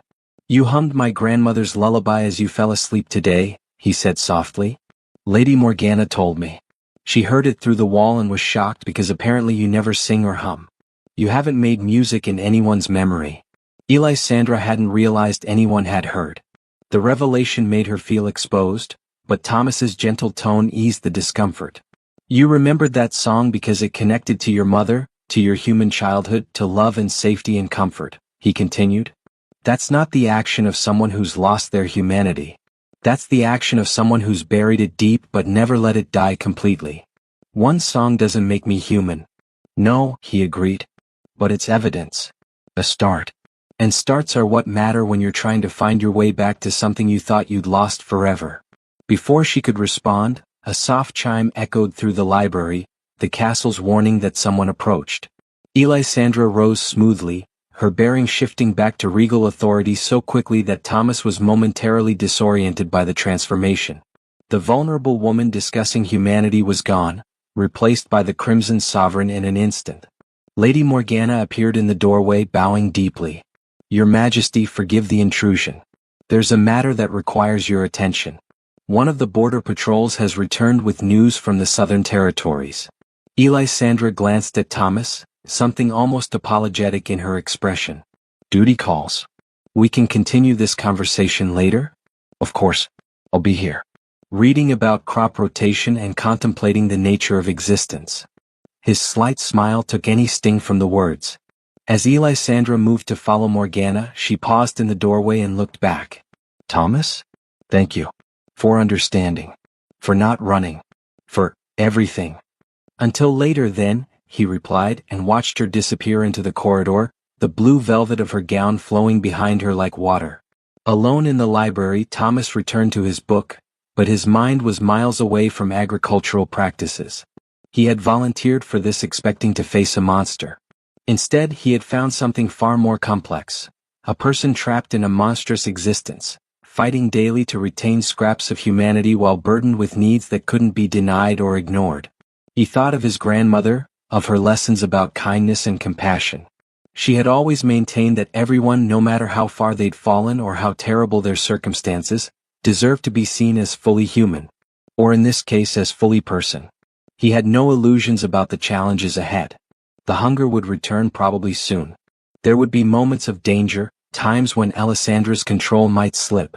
The inherent power imbalance between them couldn't be wished away, no matter how many boundaries they established. But he had also seen her tears, heard her desperation, witnessed the moment when a simple lullaby cracked open the fortress she had built around her heart. And he had felt, in that moment of connection, that he was exactly where he was meant to be. Sometimes, he reflected, the greatest courage wasn't in fighting monsters. It was in recognizing that monsters might be people who had lost their way, and choosing to walk beside them as they tried to find it again. Outside the library windows, night deepened over Castle Nocturne. Stars emerged in patterns that had wheeled overhead for millennia, indifferent to the small dramas of immortals and mortals below. But within the castle walls, something new was taking shape, as fragile and precious as the first green shoots of spring. Understanding. Connection. And perhaps, given time and care, something that might eventually resemble redemption. 3 nights passed in a rhythm that surprised them both with its ease. Thomas spent his days exploring the castle and its extensive library, reading voraciously and occasionally venturing into the gardens, carefully maintained by mortal servants who came and went but never stayed past sunset. Elisandra attended to the accumulated business of her realm, meeting with her council, reviewing reports, and gradually reasserting the controlled authority that had defined her reign before the hunger had overwhelmed her. But the evenings, those belonged to them alone. They fell into a pattern of meeting in the library after Alisandra's administrative duties concluded. Sometimes they talked, conversations ranging from philosophy to practical matters of agriculture and craftsmanship. Thomas taught her about woodworking techniques, the satisfaction of creating something beautiful and functional from raw materials, and she found herself fascinated by the way his hands moved as he described his craft, confident, capable, expressing care through precision. Other times, they simply sat in companionable silence, reading in adjacent chairs, the quiet punctuated only by turning pages and the occasional comment about an interesting passage. It was, Elisandra reflected, the most peaceful she had felt in decades. But peace was not resolution. The hunger remained, and they both knew that eventually, it would demand acknowledgement. On the 4th evening, Elisandra felt the familiar tightening begin. Not the desperate madness from before, but a definite intensification. Her senses sharpened, becoming hyper-aware of Thomas's presence. His heartbeat, his breathing, the warmth radiating from his skin. Her fangs ached, and the crimson glow in her eyes brightened perceptibly. Thomas noticed immediately. They had been discussing a particularly dense philosophical treatise, but mid-sentence, he stopped and looked at her directly. It's getting worse again, isn't it? She appreciated his directness, even as shame heated her cold cheeks. Yes. Not unmanageable yet, but building. Another few days, perhaps a week, and I'll be back where I started. Then we shouldn't wait. Thomas closed his book and set it aside with decisive calm. We talked about boundaries and establishing terms. I think it's time we acted on that. Alisandra's immediate instinct was to refuse, to insist she could manage longer, that he shouldn't have to subject himself to something so intimate and dangerous. But she had learned enough about him to know that he had already thought this through, had made the decision with full awareness of the risks. You're certain? She asked quietly. I'm certain. But I have conditions. This surprised her. Conditions. You said we should establish boundaries. I've been thinking about what those should be. Thomas stood and moved to face her directly, his expression serious but not afraid. First, it happens here in this library, not in your private chambers. This is neutral ground, a place we both associate with learning and peace. Elisandra nodded slowly. Reasonable. What else? Second, we establish a signal, a word I can say if it becomes too much, if I need you to stop. And you have to promise that you will stop, immediately, no matter how strong the hunger is. A safe word, she said, recognizing the concept from human negotiations of intimate acts. The fact that he was applying it to feeding struck her as both practical and deeply thoughtful. What word? Thomas considered. Daybreak. It's something that represents safety for me and, well, a natural stopping point for you. Daybreak, she repeated. I swear on my name and power that if you speak that word, I will stop, regardless of the cost to myself. Third, Thomas continued, we do this with you seated and me standing at least this first time. You said you're stronger than me, that you could easily overpower me. I need to feel like I can step back if necessary, even if rationally I know I probably couldn't get away. The psychological insight impressed her. He was managing his own fear by creating the illusion of escape, and he was self-aware enough to acknowledge that's what he was doing. Agreed. Anything else? Just one more thing. Afterward we talk about it. What worked, what didn't, how it felt for both of us. We treat this as a learning experience, something we refine together. Elisandra felt something warm bloom in her chest. Not hunger, but gratitude. He was approaching this with such care, such consideration for both their needs. You've thought about this thoroughly. I've had 3 days to think about little else, Thomas admitted. I'm not going to pretend I'm not scared. But fear managed is different from terror. And I'd rather face this consciously, with planning and mutual respect, than have it happen in a moment of crisis. You are a remarkable man, Thomas Ashwood. I'm a carpenter who talks too much and overthinks everything, he corrected, but he smiled. So, do we do this now, or do you need time to prepare? Elisandra took inventory of herself. The hunger pulsed steadily, not desperate but definitely present. Waiting would only make it worse, make control harder. And there was something to be said for acting while they were both calm and clear-headed. Now, she decided. If you're ready. Thomas nodded and moved one of the reading chairs into a shaft of moonlight from the window. Instinctively seeking illumination, she realized, wanting to see clearly what was happening. He sat, settling himself with visible effort to calm his breathing, and then looked up at her. I'm ready.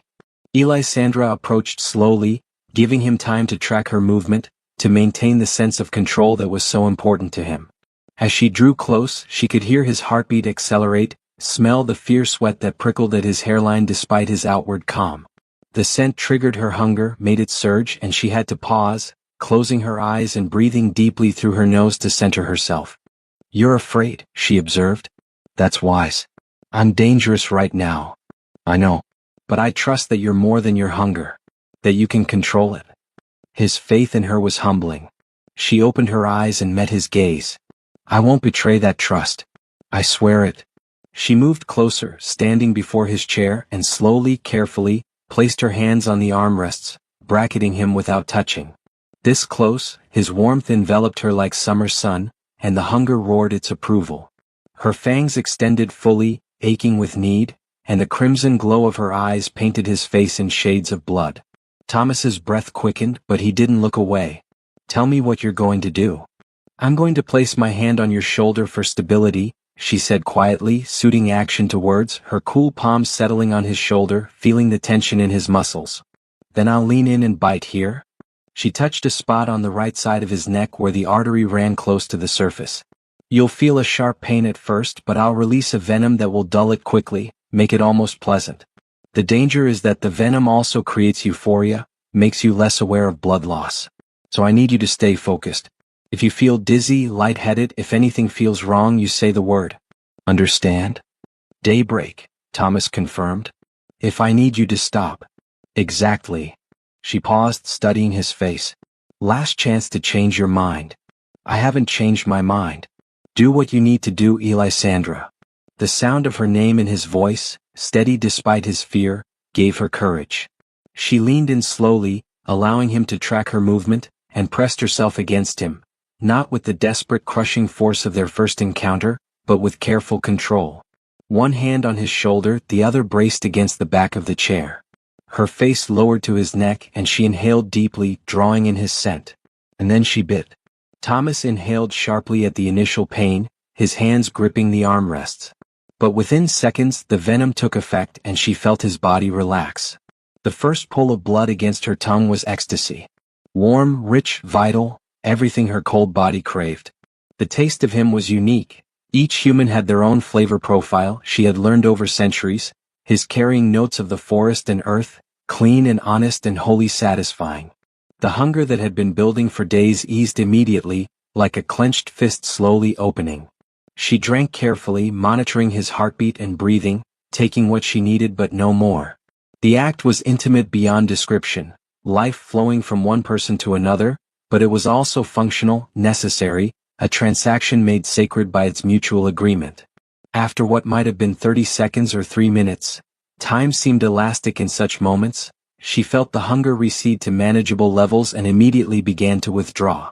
But Thomas's hand came up to the back of her head, not pushing but holding her in place for just a moment longer. It's okay, he murmured, his voice dreamy with the effects of the venom. I can give a little more. The offering, freely made, nearly broke her control. But she had promised to honor his boundaries, which meant she had to honor her own as well. She withdrew carefully, licking the wound to seal it, another property of vampire saliva that aided in preventing their prey from bleeding out. She stepped back, putting space between them, and watched as Thomas blinked slowly, his pupils dilated, a slight smile on his face. The venom's euphoric effects would fade quickly, but for now he looked almost drunk. That was, he paused, searching for words. Not what I expected. In good ways or bad? Elisandra asked, taking another step back to give him more space. Good. Strange but good. Intimate. His hand came up to touch the healing wound on his neck. Does it always feel like that? The venom affects everyone similarly. Most find it pleasant, which is how we're able to hunt successfully. Prey often doesn't fight once the bite happens. She moved to lean against the desk, keeping distance between them. How do you feel? Dizzy? Weak? Thomas took inventory of himself with the careful attention she was learning was characteristic of him. A little lightheaded but not bad. Like I've stood up too quickly. Nothing concerning. Good. I took less than a pint, enough to ease the hunger for several days, but not enough to cause significant weakness.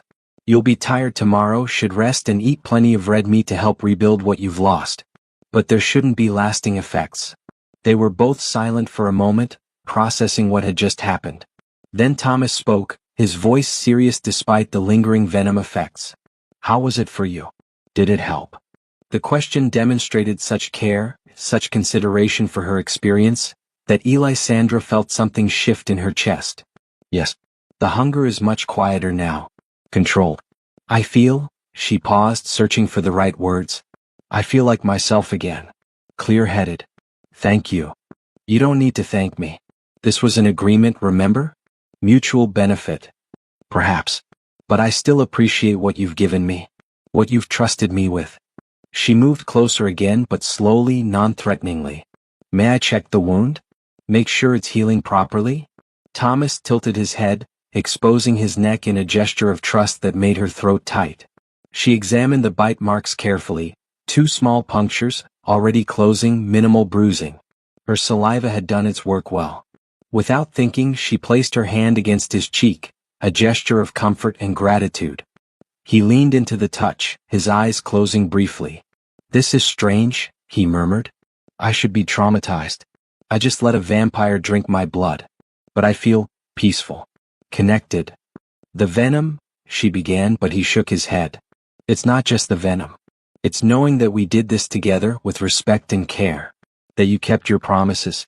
That I could trust you and that trust was honored. Elisandra withdrew her hand and sat in the chair adjacent to his, suddenly needing to be at his level rather than looming over him. In 300 years I have never fed like that. Always it was hunting, taking, asserting dominance over prey that fought or ran. Or it was criminals who submitted because they had no choice. But this, mutual agreement, freely given, boundaries respected, this is entirely new to me. How does it compare? Thomas asked, genuinely curious despite his post-feeding languor. She considered the question carefully. The blood itself is no different. Hunger is satisfied either way. But everything around the act is different. There's no guilt, no sense that I've taken something stolen. No need to assert dominance or prove my power. Instead, she struggled to articulate something she had never felt before. There's gratitude, respect, a sense of obligation to honor what you've given me. It's humanizing in a way I didn't expect. Humanizing, Thomas repeated softly. You say that like it's surprising. It is. I've spent centuries trying to be a good ruler to my people, a fair queen, an ethical predator if such a thing can exist. But I've never felt particularly human. That died the night I was turned. Or so I thought. Maybe humanity isn't about what you are, but how you treat others. How you choose to exist in the world. The simplicity of the statement belied its profound implications. Elisandra had spent 3 centuries defining herself by what she had become: vampire, predator, undead sovereign. It had never occurred to her that she might retain humanity through her actions rather than her nature. They sat in comfortable silence for a while, both processing the experience from their respective perspectives. Finally Thomas spoke again. So, We established some boundaries and they worked. What happens now? Now. Elisandra smiled, genuine and warm. Now we continue.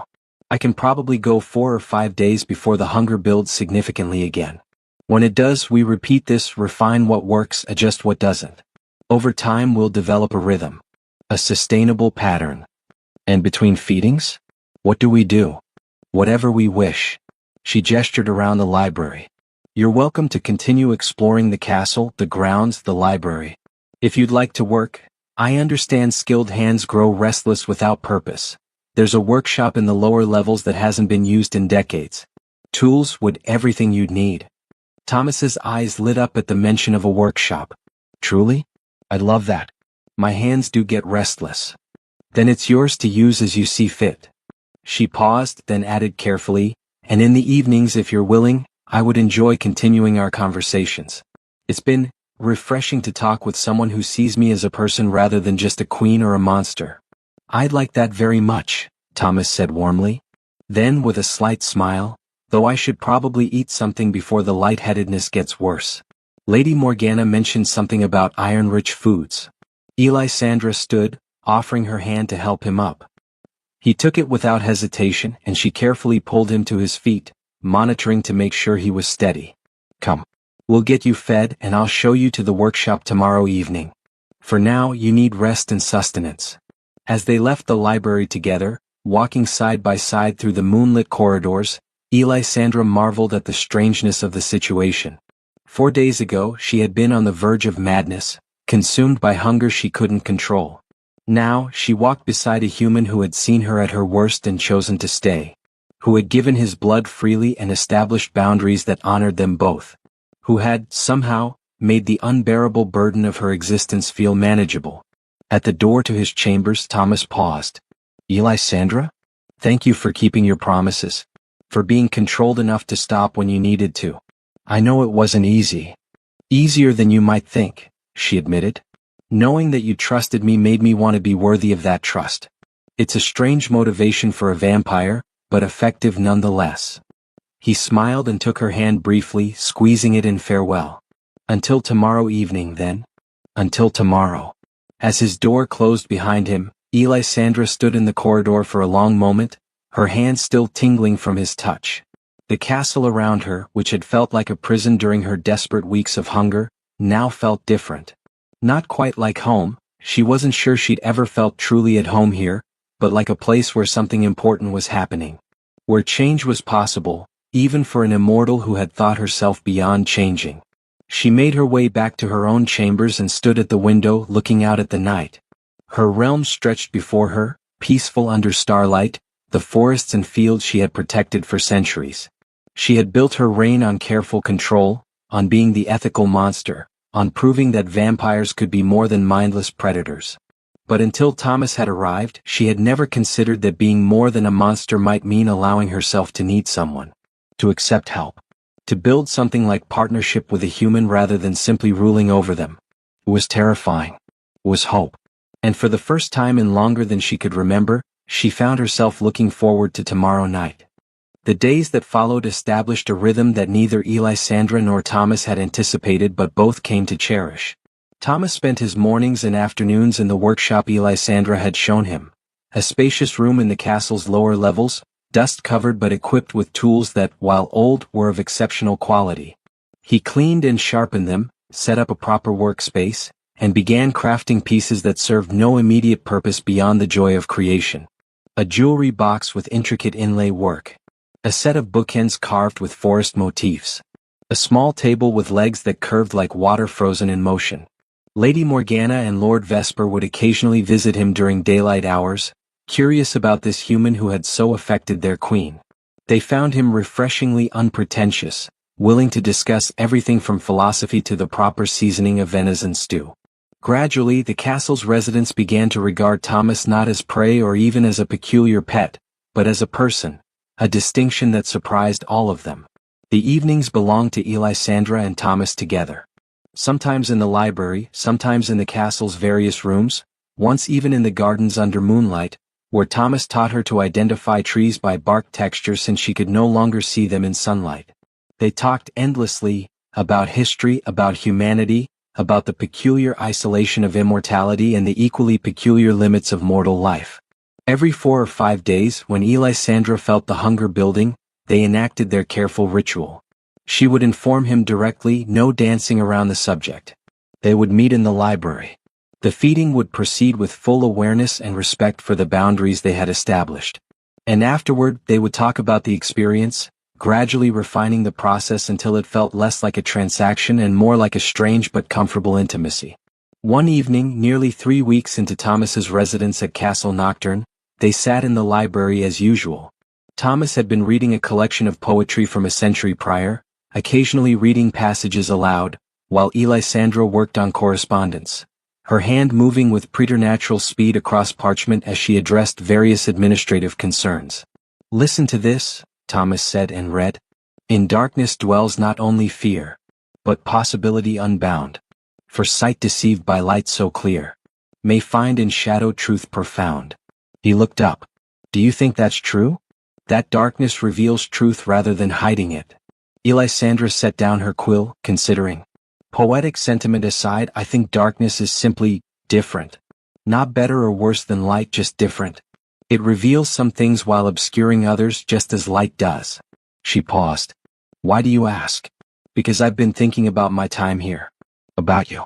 When I first arrived, I thought I understood the situation. Dangerous vampire queen, desperate human volunteer, clear power dynamic. Simple darkness, if you will, with a monster lurking in it. And now..." She kept her voice neutral, but her attention was fully focused on him. "Now I realize it was never that simple. You're not a monster, or if you are, you're a monster who writes poetry and runs an effective bureaucracy and agonizes over the ethics of feeding. And I'm not a victim, or if I am, I'm a victim who has more freedom here than I did in my village, where everyone knew me as Thomas the carpenter whose whole family died tragically, and treated me with careful pity." He set the book aside and met her gaze directly. "What I mean is, the darkness here, literal and metaphorical, hasn't hidden truth. It's revealed complexity. Nuance. The possibility that two very different beings might find understanding despite everything that should make it impossible." Elisandra felt something warm and sharp pierce through her chest. "You're saying you don't regret coming here?" "I'm saying I'm glad I came. That whatever led me here, magic or fate or random chance, I'm grateful for it." Before she could respond, the door to the library burst open with enough force to slam it against the wall. Lord Vesper stood in the doorway, his usually calm demeanor shattered, his ancient face twisted with distress. "Your Majesty, forgive the intrusion, but there's an emergency. The southern border, we're under attack." Elisandra was on her feet instantly, every trace of the contemplative woman gone, replaced by the warrior queen. "Details. Now." "A group of vampire hunters, at least 20 strong, heavily armed with silver and holy water. They've already killed 2 of our border guards and are advancing toward the outlying villages. They're being led by..." He paused, pain flashing across his features. "By someone who knows our territory well. Someone who can anticipate our defenses." "A traitor?" Alisandra's voice could have frozen blood. "It appears so, Your Majesty." Thomas had stood as well, stepping back to give them space but clearly processing the information. "How long until they reach populated areas?" Vesper glanced at him, momentarily surprised that a human would involve himself before answering. 2 hours, perhaps 3 if they move cautiously." Elisandra was already moving toward the door, her mind clearly racing through tactical considerations. "Mobilize the guard. Full defensive positions around the villages. I want our fastest scouts tracking the hunters' movements. And find me whoever betrayed us. I will personally..." "Your Majesty." Thomas's voice cut through her commands, quiet but firm. "Take me with you." She turned to stare at him. "Absolutely not. This is combat. You're human and untrained in warfare. You'd be killed within minutes." "Probably," he agreed. "But think about it. These are vampire hunters. They're expecting vampires. They're armed to kill your kind. But a human, someone who could potentially talk to them, negotiate, maybe even de-escalate, that's something they won't anticipate. Out of the question." Alisandra's tone was final. "I won't risk you like that." "It's not your risk to decide," Thomas said, his voice remaining calm but taking on an edge of steel. I'm not your subject, remember? I'm here by choice and I can choose to help. They stood facing each other, the air between them charged with sudden tension. Vesper watched nervously, clearly uncertain whether to intervene in what was rapidly becoming an argument between equals.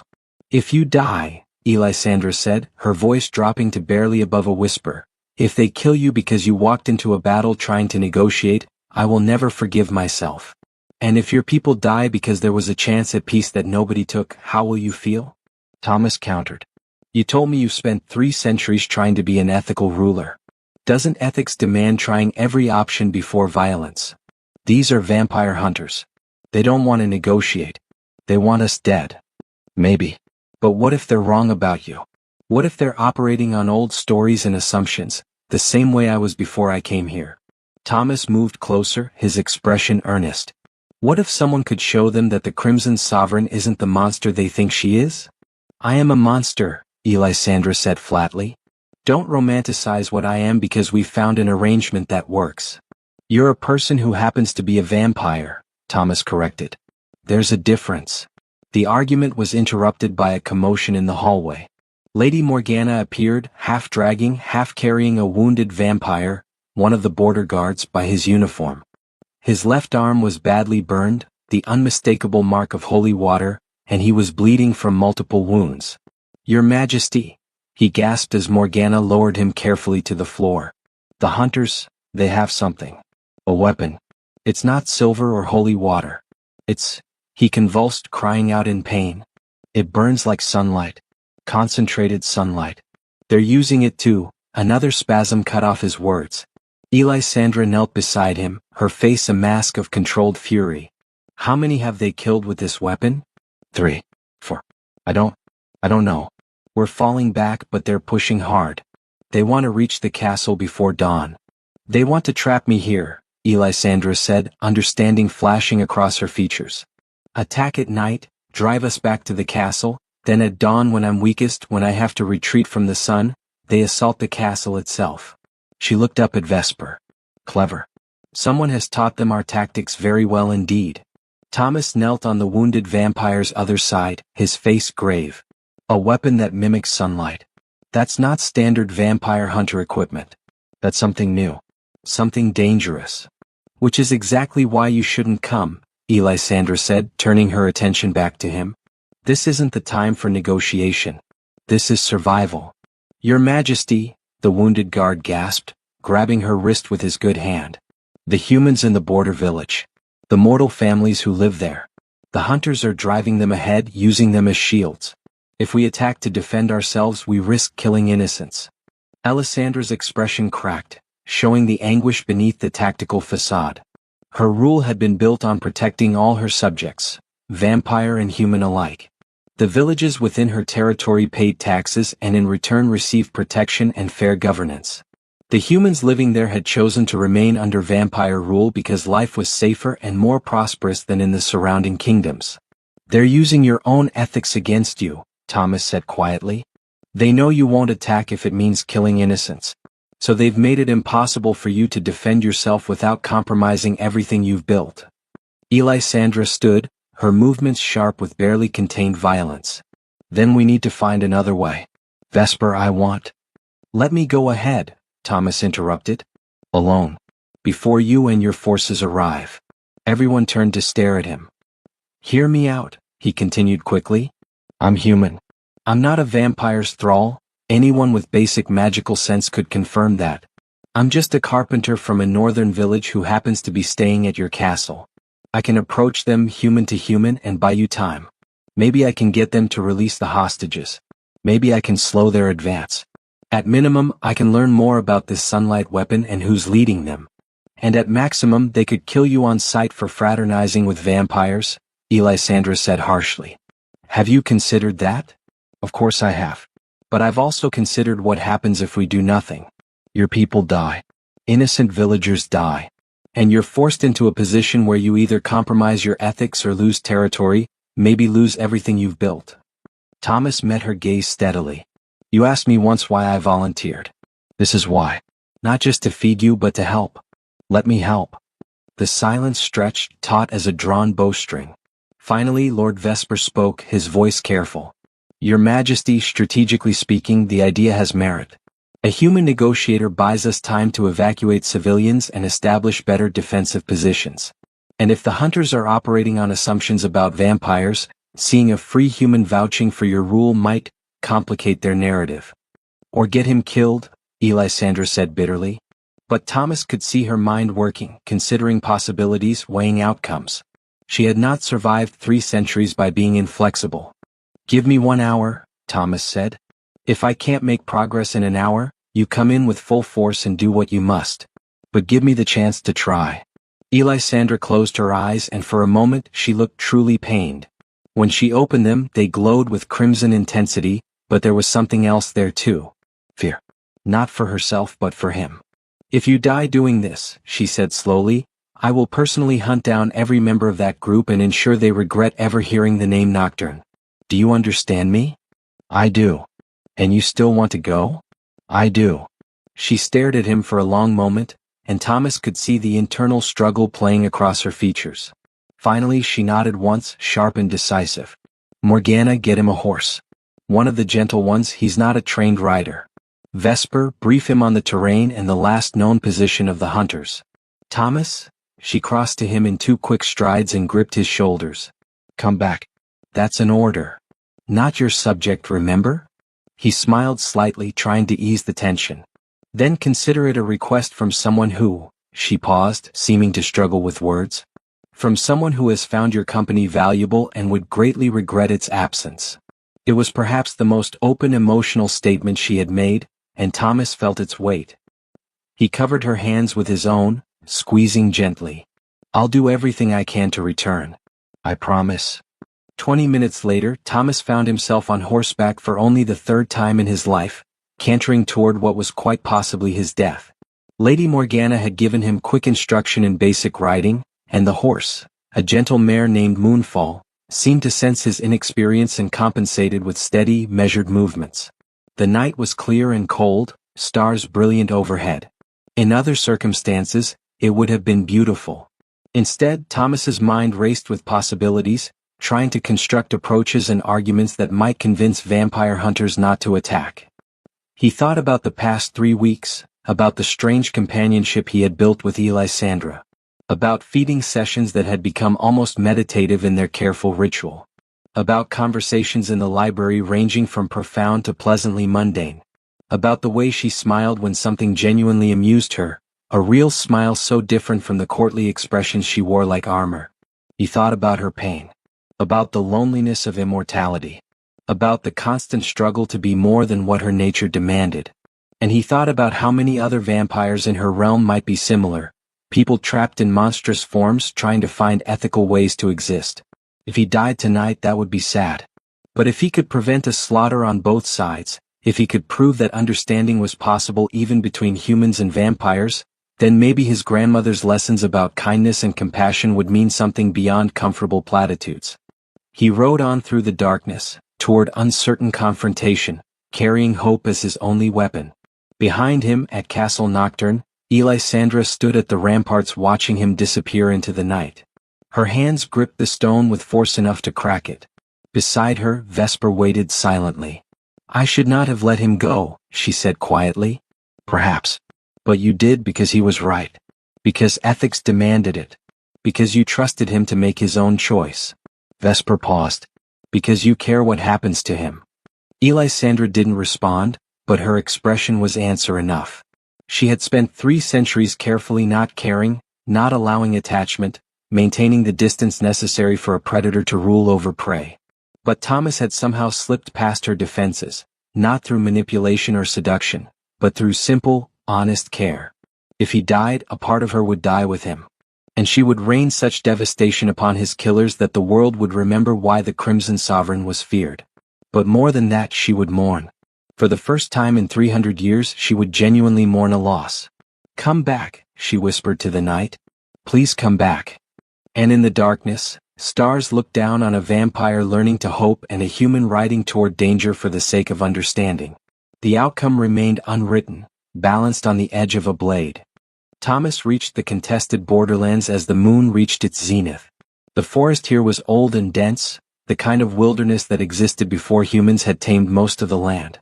Ancient trees stretched overhead, their branches creating a canopy that turned moonlight into silver fragments scattered across the ground. In other circumstances, it would have been enchanting. Now it felt ominous. He had been riding for perhaps 30 minutes when he saw the first signs of conflict. Trees marked with burns, the scorching pattern of that sunlight weapon the wounded guard had described. Dark stains on fallen leaves that might be blood, vampire or human or both. And in the distance, flickering through the trees, the orange glow of torches. Thomas dismounted, tying Moonfall to a low branch. The mare nickered softly and he stroked her neck in reassurance. "Stay here, girl. If I don't come back by dawn, head home. They'll take care of you." He moved forward on foot, making no attempt to hide his presence. Stealth would be pointless. The hunters would have scouts and probably magical detection as well. Better to approach openly, showing he was unarmed and alone. The voices reached him first, harsh and argumentative. As he drew closer he could make out words. "Won't hold the position past dawn. We need to press the advantage now." And risk the hostages? The entire point was to force the vampires into an impossible choice. The point was to kill the Crimson Sovereign and free this territory from undead rule. Thomas stepped into the clearing where the voices originated, his hands visible and empty. "Hello. I'm here to talk." The effect was immediate and dramatic. Weapons swung toward him, crossbows loaded with silver bolts, swords that gleamed with holy water, and in the hands of two hunters, strange devices that hummed with barely contained energy. The sunlight weapons, he realized. There were perhaps 15 hunters visible in the clearing, though Thomas suspected more were positioned in the surrounding forest. They wore practical clothing in dark colors, leather armor reinforced at vital points, and various holy symbols hung around necks or pinned to shoulders. These were professional vampire hunters, not a mob of angry villagers. The man who spoke first was tall and broad-shouldered, perhaps 50 years old, with graying hair pulled back in a warrior's braid.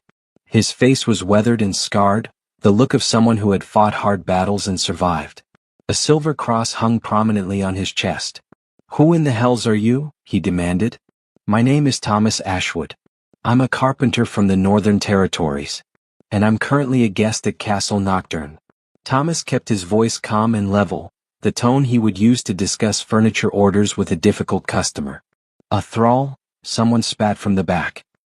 "He's been turned into one of their pets." "I'm not a thrall," Thomas said firmly. "I'm not under any compulsion or enchantment. I'm here of my own free will, and I'm here to prevent unnecessary bloodshed on both sides." The leader, Thomas pegged him as such by the way others deferred to him, studied Thomas with sharp eyes. Bold words for a man surrounded by vampire hunters. "Give me one reason we shouldn't kill you right now for collaborating with monsters. Because I can offer you something better than what you'll gain through violence." Thomas took a careful breath, choosing his words precisely. "You're here to destroy what you believe is a tyrannical vampire regime. But what if your information is wrong? What if the Crimson Sovereign is not the monster you think she is?" "Not a monster?" A woman pushed forward, her face twisted with grief and rage. "Those creatures killed my son. Drained him dry and left him in a ditch like garbage. Don't you dare tell me they're not monsters."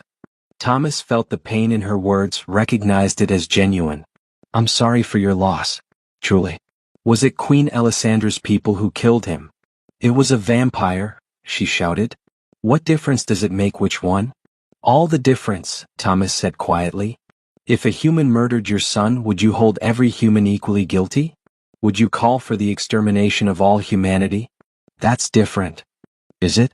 Or have you decided that vampires are inherently evil, incapable of ethics or choice, and therefore every vampire bears responsibility for the crimes of any vampire?" He looked around the clearing, meeting eyes one by one.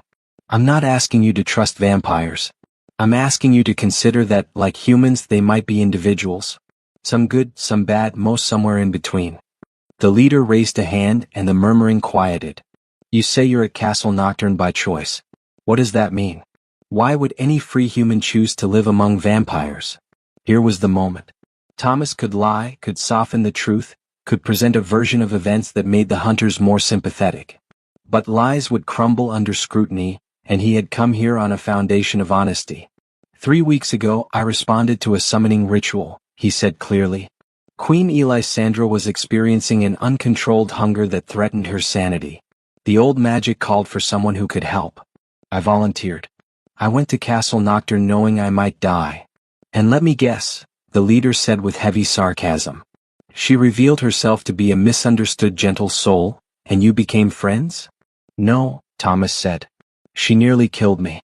She was desperate and dangerous and barely in control. But I sang her a lullaby that my grandmother taught me, and it helped her remember her humanity. And since then I've stayed because I've seen what you refuse to believe, that even vampires can be more than their hunger, that they can struggle to be ethical, that they can build societies worth protecting. He pointed toward the forest behind him. Queen Elisandra rules this territory with more justice and fairness than most human kingdoms manage. Crime is low. Her subjects, human and vampire both, are safe and prosperous. She feeds only on criminals condemned by fair trial, and she's established laws that protect human rights. She's trying every day to be better than what her nature demands. Lies. The woman who had lost her son stepped forward, her hand on her sword. Propaganda to make us lower our guard. I've heard the stories about the Crimson Sovereign.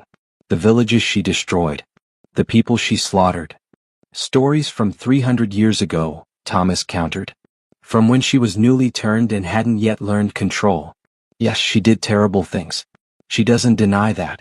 But she spent centuries trying to atone, trying to build something better. Do we allow no possibility of redemption? No chance for change? The leader held up a hand again, stopping the woman from advancing. He studied Thomas with an expression that was hard to read. You defend her passionately for someone who's known her mere weeks. Because in those weeks I've seen her struggle. I've watched her fight against her nature, maintain control when it would be easier to give in to violence. I fed her my own blood so she wouldn't have to hunt innocents. Thomas pulled aside his collar, showing the faint marks on his neck. These are from willing donation, not violent feeding. She treats me with respect, honors boundaries, and values my perspective even though I'm human and she could kill me without effort. Silence fell over the clearing. The hunters stared at the bite marks, and Thomas could see calculations running behind their eyes. A thrall wouldn't volunteer such information. Someone under compulsion wouldn't speak with such clear conviction. Finally, the leader spoke again. My name is Marcus Wainwright. I've been hunting vampires for 30 years. I've seen the devastation they cause, the lives they destroy. He paused, his expression grave. But I've also seen humans do equally terrible things, so I'm not blind to your point. The question is, what do you want from us? I want you to release the hostages you're using as shields. I want you to meet with Queen Elisandra under neutral conditions and discuss your grievances. And I want you to consider that maybe, just maybe, the world isn't as simple as monsters versus heroes. And if we refuse? If we continue our attack? Thomas met his gaze steadily. Then you'll fight vampires who are defending their home and their queen. You'll probably kill some of them with that sunlight weapon. But you'll also die because vampire warriors are formidable opponents. And the innocents caught in the middle, the human villagers you're using as shields, the vampire civilians who have done nothing wrong, they'll die too. Is that the outcome you want? Marcus was silent for a long moment. Then he turned to the woman who had lost her son. Katrina, you've been to the border villages. Tell me honestly, did the people there seem oppressed? Terrified? Katrina's face worked with conflicting emotions. No, she admitted reluctantly. They seemed content, prosperous even, but that doesn't mean. It means we should at least hear what the carpenter says before we commit to slaughter, Marcus interrupted. He looked back at Thomas. You say the queen will meet with us? Negotiate. I can't promise she will, Thomas said honestly. She's a proud woman and a protective ruler. You've killed several of her people. She may demand vengeance rather than negotiation. But I can promise I'll advocate for peace.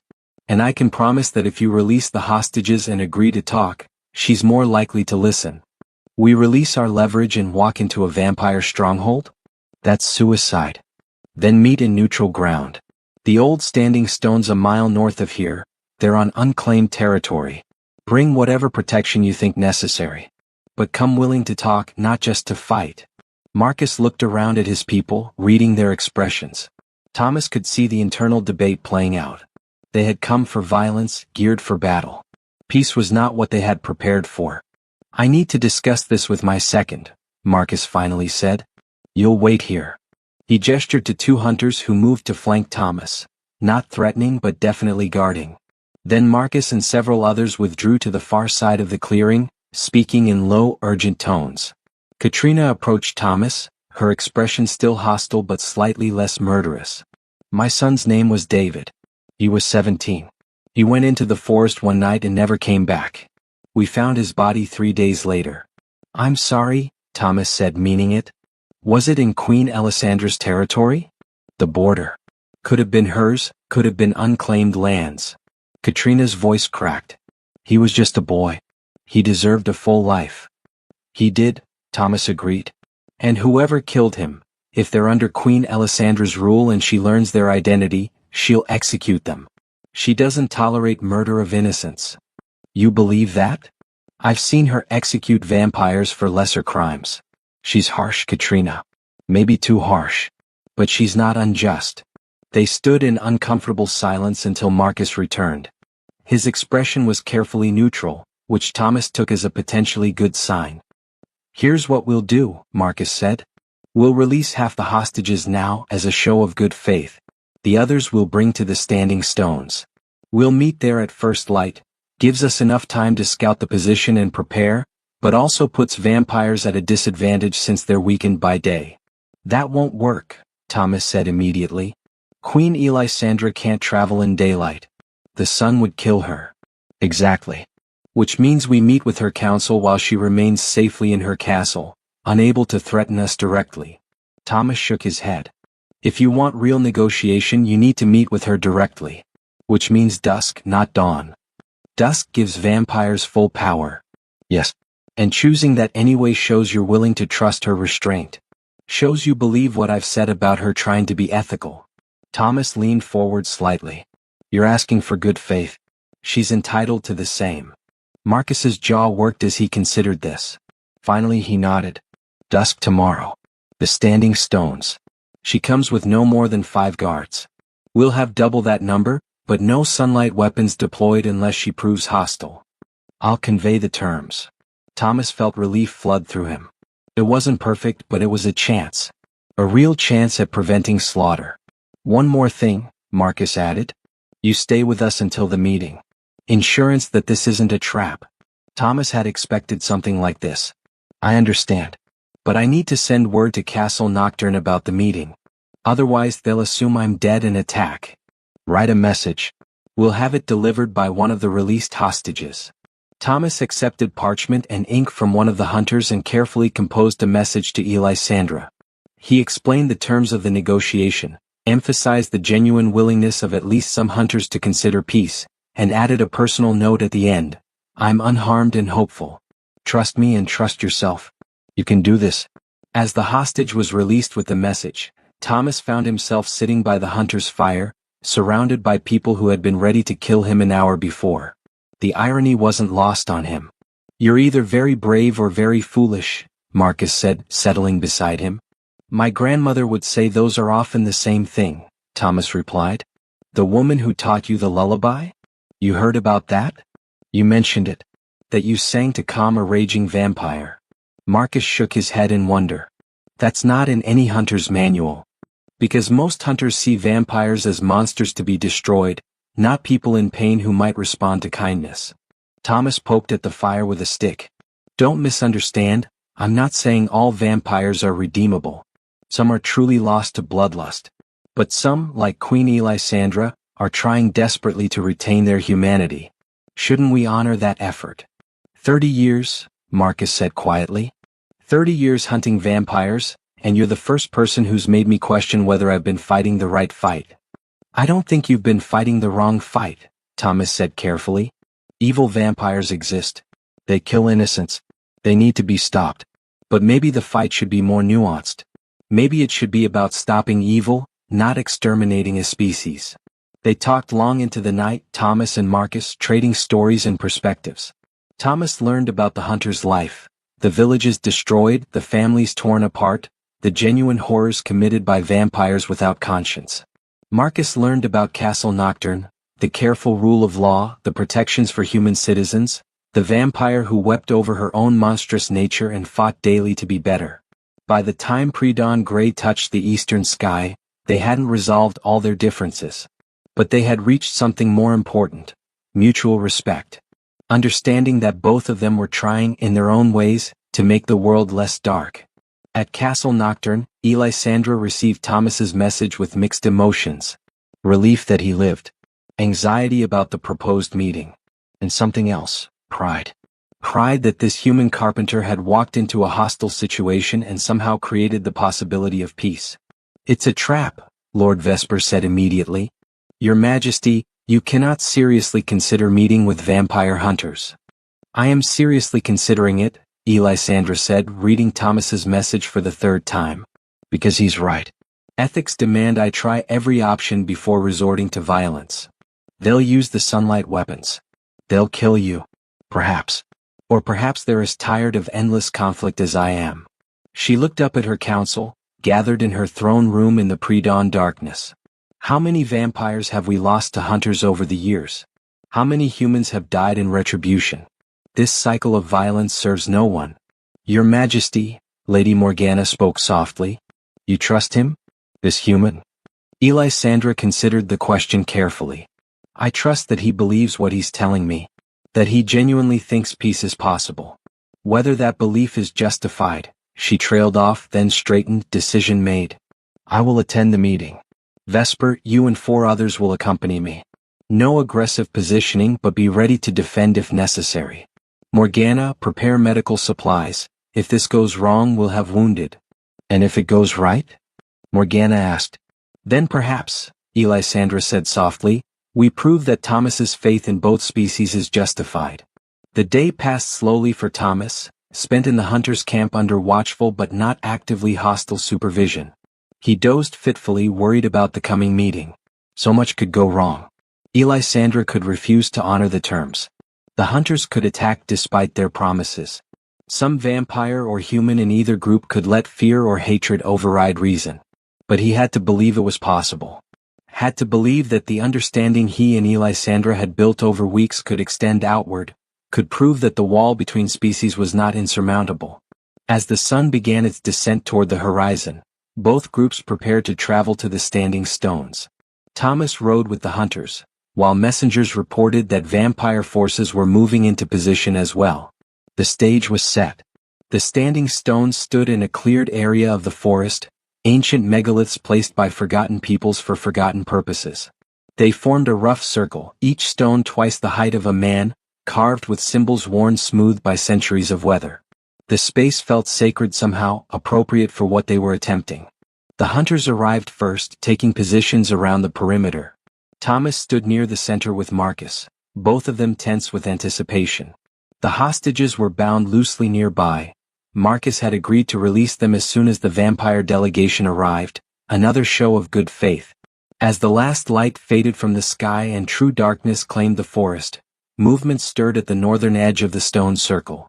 Vampires emerged from the shadows with their characteristic silence, 5 guards surrounding a central figure.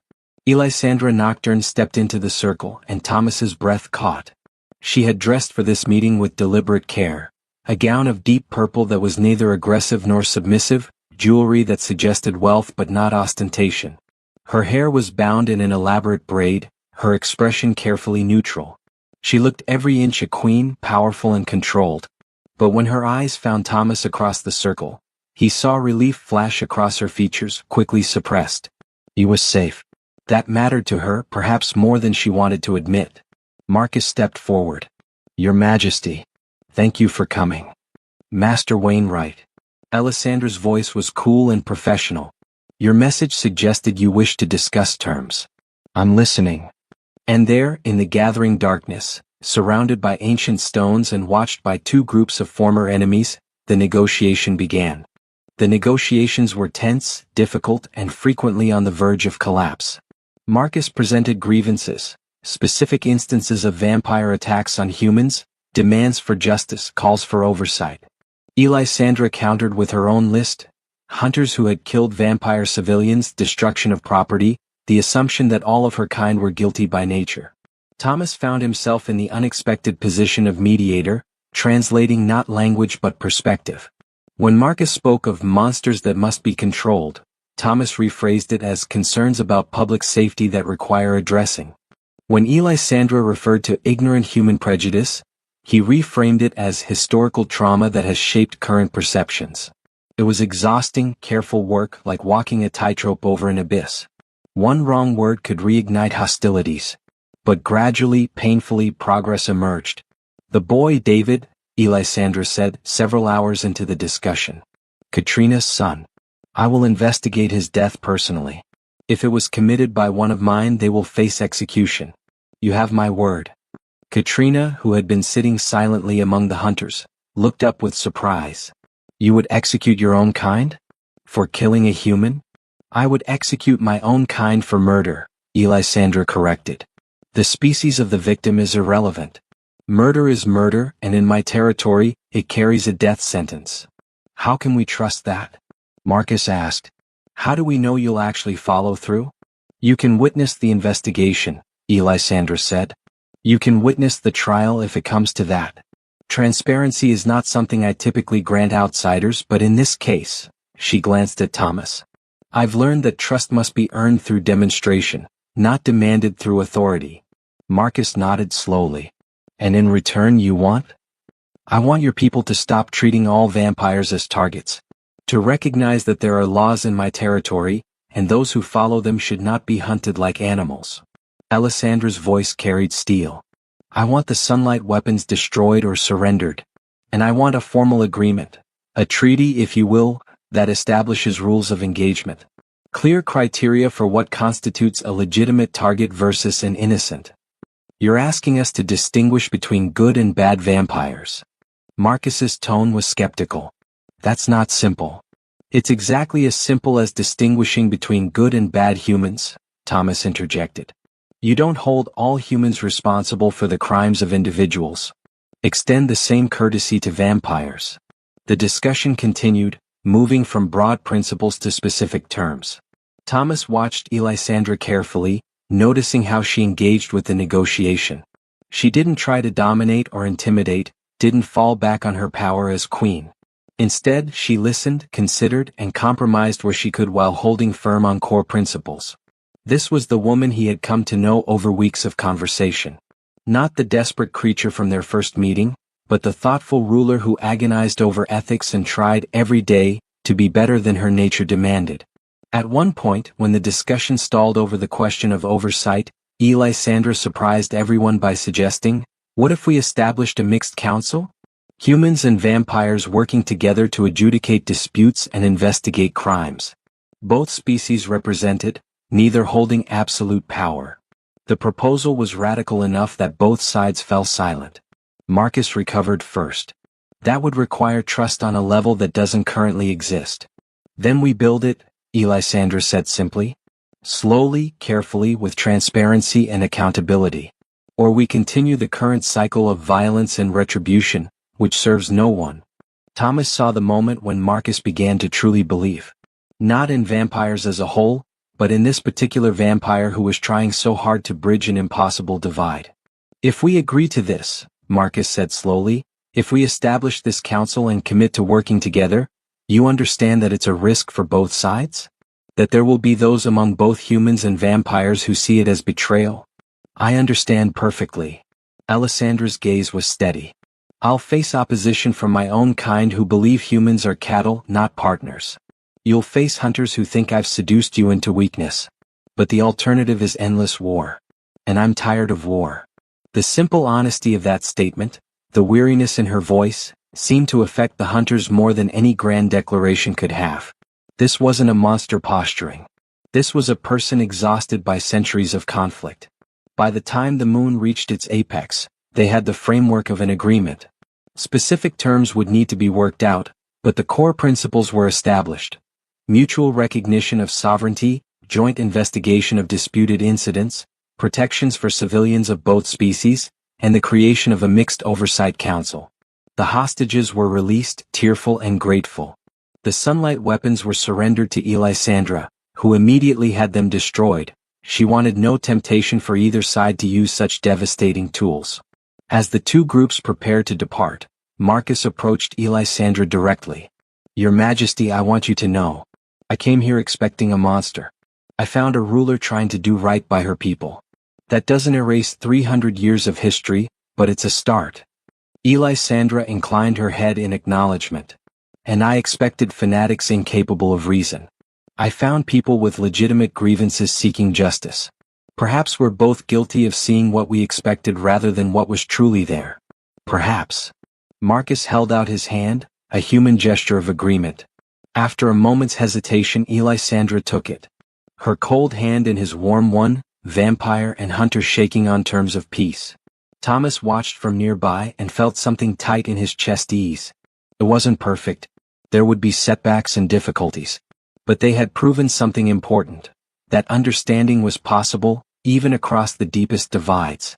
As the hunters departed, Elisandra finally allowed herself to cross to Thomas. Her careful control slipped, and he saw exhaustion and relief war across her features. "You did it," she said quietly. "You walked into a hostile camp and somehow convinced them to talk instead of fight." "We did it," Thomas corrected.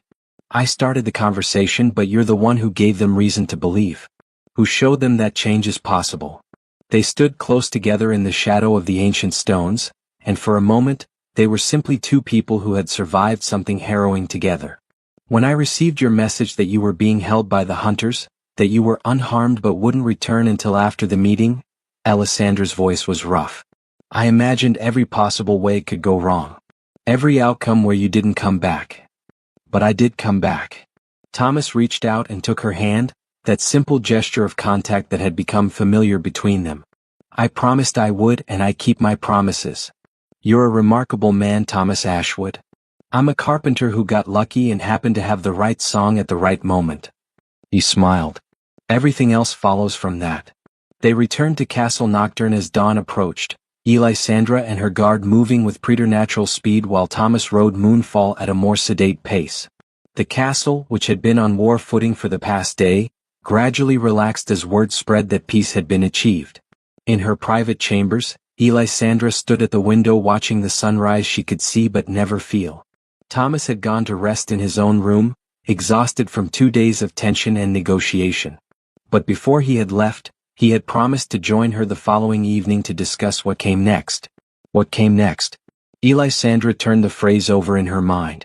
For so long, her existence had been about survival and control, about maintaining power and protecting territory.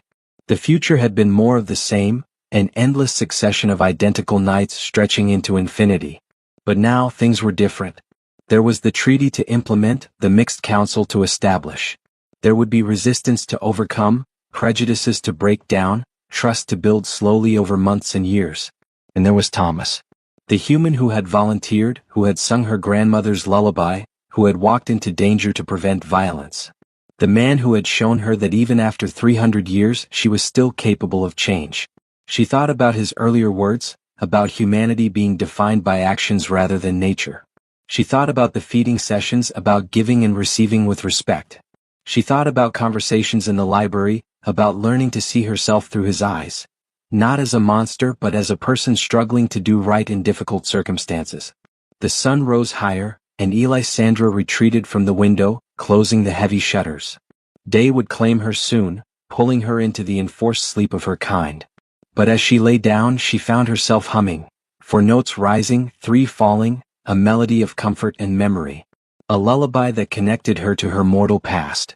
A song that reminded her she had once been someone's child, someone's daughter, someone who was loved simply for existing. Perhaps she could be that again in some form. Not mortal, never that. But human in the ways that mattered. Human in compassion and ethics. Human in the capacity to care, to change, to hope.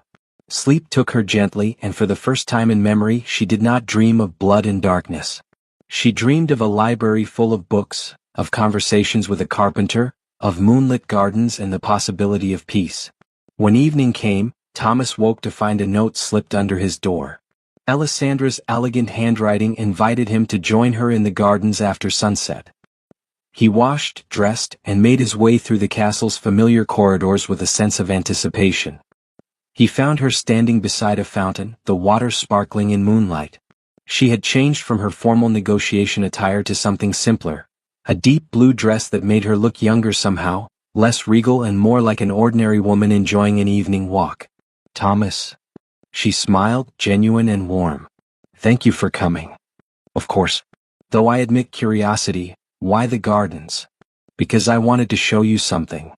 She led him deeper into the garden, to a section he hadn't explored before. Here the plantings were different. Roses and night-blooming flowers, species that opened to moonlight rather than sun. "I started this section about 50 years ago. Flowers I could see at their best since I can't witness daylight blooms anymore. They're beautiful." Thomas breathed in the scent, rich and sweet. "They are. But they're also lonely." Sandra touched a white rose gently. "Beautiful things experienced in isolation lose some of their beauty. I've been thinking about that since you arrived. About how much of my life I've experienced alone, by choice or necessity." "And now?" Thomas asked quietly. "Now I'm considering the possibility that I don't have to be alone. That partnership might be possible, even for a vampire queen and a mortal man." She turned to face him fully. "The terms of the summoning have been fulfilled. Your presence restored my control, helped me through the worst of the hunger. You're free to go, Thomas. Free to return to your village, your workshop, your ordinary life." His heart sank, though he tried not to show it. "Is that what you want? For me to leave?" "No," the word was firm, definite. "I want you to stay. But only if that's what you want too, freely chosen. Not because of magic or obligation, but because you choose to be here." "Choose to be," she hesitated, then continued. "Choose to be my friend. My companion. My partner in this strange new world we're trying to build." Thomas felt something warm bloom in his chest. "I choose to stay. Not because I have to, but because these past weeks have been the most meaningful of my life. Because I've found purpose here and friendship, and the sense that I'm part of something important. Even though I'm a vampire? Even though I'll outlive you by centuries? Even though there will always be danger, always be the hunger to manage? Even though," Thomas confirmed. He stepped closer, taking her hands in his. "Sandra, you're not the monster you think you are. You're a person trying to do right in impossible circumstances. That's worth supporting. Worth being part of." She looked at him, and in her eyes, still faintly glowing with crimson but soft now, not burning, he saw vulnerability and hope in equal measure. "I've spent 300 years trying to be good enough. To prove I was more than my nature. But I always felt like I was failing, like the monster was winning. Then you arrived, and for the first time, someone saw me struggling and offered help instead of judgment. Because everyone deserves that," Thomas said gently. "Human or vampire, mortal or immortal. Everyone deserves someone who witnesses their struggle and says, 'You're doing your best, and that matters.'" They stood together in the moonlit garden, two beings from different worlds finding common ground and shared understanding. In the distance, the castle rose dark and imposing, a monument to vampiric power. But here, among the flowers that bloomed for moonlight, they were simply two people choosing connection over isolation. "So what happens now?" Thomas asked. "We've established peace with the hunters, started building something new. What's the next step?" Sandra smiled, and it was a real smile, unguarded and almost mischievous. Now we live. We work on implementing the treaty. We refine our feeding arrangement. We read books and discuss philosophy and argue about the proper technique for joining wood." She paused. "We prove, day by day and night by night, that understanding is possible. That bridges can be built. That even the longest night eventually gives way to dawn. Even for those who can't see the dawn? Especially for those." She squeezed his hands. "You've shown me that there are many kinds of light, Thomas. Not all of them require the sun." They walked through the gardens as the night deepened, talking of plans and possibilities. Tomorrow would bring challenges, resistance from both species, logistical complications, the ongoing work of building trust. But tonight they had peace, understanding, and the quiet comfort of knowing they weren't alone. Far above, stars wheeled in their ancient patterns, indifferent and eternal. In the castle, vampires went about their business, adapting to the new reality their queen had negotiated. In distant villages, humans spoke in wonder about the peace treaty, uncertain but hopeful.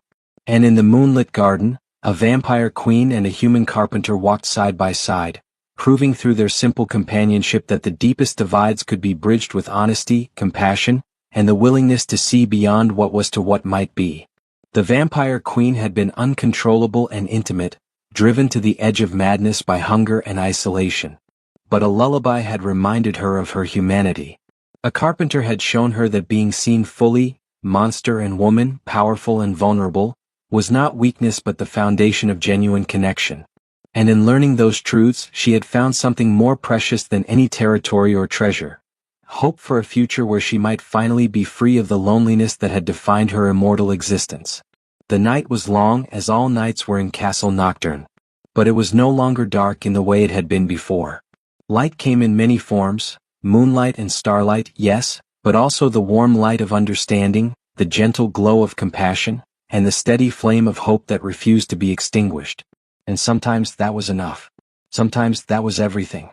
The mixed council met for the 8th time in the great hall of Castle Nocturne, a space that had been renovated specifically for this purpose. Gone were the intimidating shadows and blood-red candles that had once dominated the room. In their place, lanterns burned with steady golden light, and the long table at the center was crafted from warm oak, Thomas's work, a deliberate choice to symbolize the bridge between their worlds. 6 humans and 6 vampires sat around that table, reviewing cases and discussing matters of mutual concern. Marcus Wainwright occupied the seat of human co-chair, while Lord Vesper represented the vampire delegation. The meetings were still sometimes tense, still occasionally devolved into heated arguments, but they were happening. That alone was revolutionary. Elisandra observed from her throne, which had been repositioned to the side rather than at the head of the table. She had insisted on this arrangement. The council needed to function as equals, not as subjects reporting to a sovereign. Her role was to provide guidance when requested and to enforce decisions once made, but the deliberation itself belonged to the council members. Thomas sat among the human representatives, not as an official member but as an advisor. His unique position, trusted by both the Queen and the human communities, made him invaluable for translation and mediation. He was reviewing a report about a disputed land claim when he felt Alessandra's gaze on him and looked up, meeting her eyes across the room.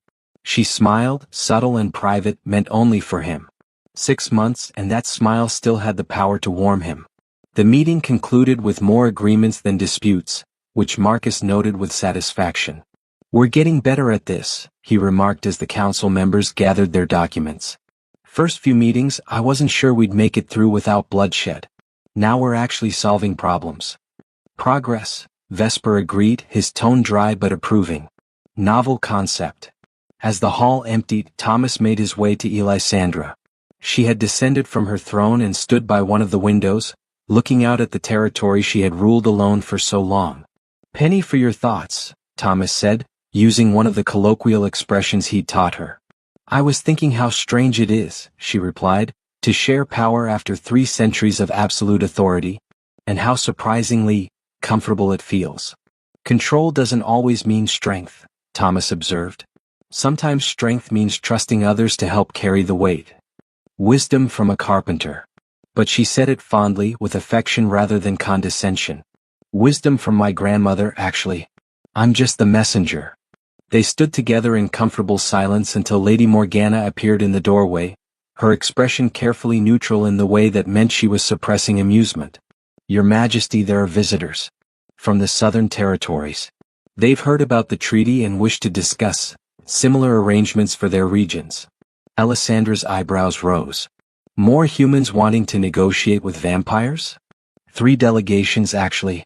2 human, 1 from a vampire clan that's interested in adopting your model of governance." Morgana's composure cracked slightly, allowing a smile. "It seems word is spreading that the Crimson Sovereign has found a better way." "A better way," Elisandra repeated softly. She looked at Thomas.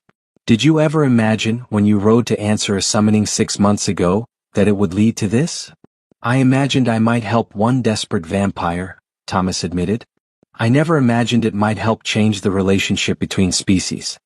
"Neither did I." She turned to Morgana. "Tell the delegations I'll meet with them tomorrow evening. And make accommodations. If they've traveled far, they'll need rest." After Morgana departed, Elisandra moved closer to Thomas, close enough that he could feel the perpetual cool of her skin, though it no longer seemed as cold as it once had. Perhaps he had simply grown accustomed. Or perhaps she had grown warmer. "The feeding," she said quietly. "It's been 4 days. I can feel the hunger building." This was their routine now, established over months of careful practice. Every 4 to 5 days, Thomas would voluntarily provide blood, and Elisandra would feed with the control and respect they had built together.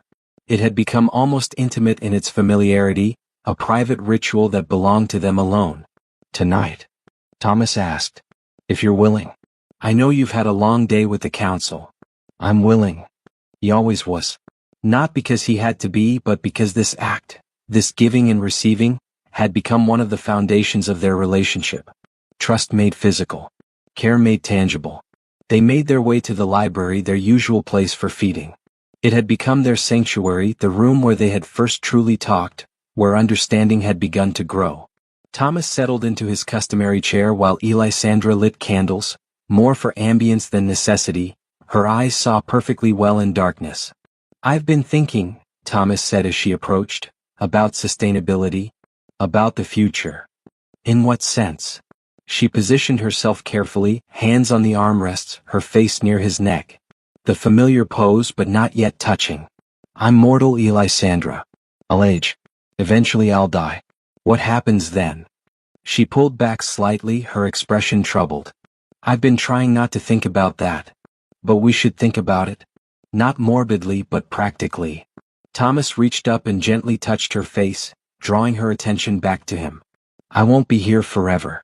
But what we've built, this system of respectful feeding, the council, the treaty, that should outlive me. We need to teach others. Show them it's possible." "You want me to find other humans willing to provide blood voluntarily?" The idea clearly unsettled her. "Eventually, yes. Not to replace me while I'm here, but to expand the model. Imagine if every vampire in your territory had access to willing donors, people who understood the arrangement and consented freely. No more hunting, no more criminals as the only option. Just mutual agreement." Elisandra was quiet for a long moment, processing the implications. That would require a massive shift in how both species think about feeding. Vampires would need to see humans as partners rather than prey. Humans would need to overcome their fear enough to trust us. "It would take time," Thomas agreed. "Probably decades. Maybe longer. But we've already proven it's possible, you and I. The question is whether we're willing to share that possibility with others." "You're talking about your legacy," Elisandra said softly. "What you'll leave behind when you're gone." "I'm talking about our legacy. The change we could make together if we're brave enough." He smiled slightly. "Besides, I'm not planning on dying anytime soon. I'm only 34. We have time." "Time," she repeated, and something pained crossed her features. "I have endless time. You have decades if you're fortunate. That disparity is something we can't change," Thomas finished gently. "But we can make the time we have matter. We can build something that outlasts both of us. Well, that outlasts me anyway." She laughed despite herself, a sound that still surprised him with its warmth. Then she grew serious again, her crimson eyes meeting his brown ones. "I've lived 300 years, Thomas. I've seen empires rise and fall. I've known hundreds of people, thousands perhaps. But I've never known anyone quite like you. Never had a partnership like this. The thought of losing it, of losing you."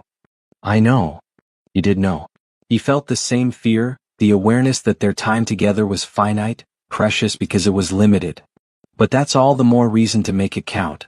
To use what we have to create something lasting. Elisandra leaned her forehead against his, a gesture of intimacy they had developed over months. Cool skin against warm, vampire and human, two beings finding comfort in connection. "Very well," she said quietly. "We'll develop the program. Carefully, slowly, with volunteers who understand fully what they're agreeing to. We'll prove that this model can work beyond just us." She pulled back enough to look him in the eyes. "But for tonight, for now, this belongs to us. This moment." "This moment," Thomas agreed.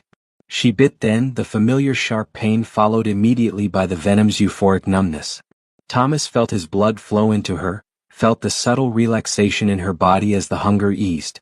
It was intimate and strange and had become as natural to him as breathing. When she withdrew, she sealed the wound with her tongue and then unexpectedly kissed his forehead, a gesture of tenderness that had developed gradually over their months together. "Thank you," she whispered. "For your blood, yes, but more for your vision. For making me believe that the future could be different than the past." "Thank you for being willing to change," Thomas replied. "For being brave enough to try." They remained close for a moment longer, then Elisandra stepped back, giving him space to recover. Thomas touched the healing wound on his neck absently, already knowing it would be completely closed by morning. "So," Elisandra said, moving to pour herself a glass of water for him, she had learned that he preferred it after feeding, something about resetting his system. "Tomorrow we meet with delegations from other territories. Next week, the council reviews the new protection laws. And eventually, we develop a volunteer donor program that could revolutionize vampire-human relations." "Busy schedule," Thomas observed, accepting the water gratefully. "Indeed. Sometimes I wonder how I managed before you arrived, when my nights were filled with nothing but administrative duties and managing the hunger." "You survived. You endured. That's what you do." Thomas finished the water and set the glass aside. "But I like to think maybe now you're not just surviving. Maybe you're living." "Living?" Elisandra tested the word. Such a strange concept for the undead. "And yet, yes. I think perhaps I am living for the first time in centuries." She moved to the window, looking out at the night that was her domain. "We've accomplished something remarkable, Thomas. Not just the treaty or the council, but this," she gestured between them, "this understanding, this friendship, this partnership, this love," Thomas said quietly. She turned sharply, surprise clear on her features. "What?" "I love you," Thomas said simply.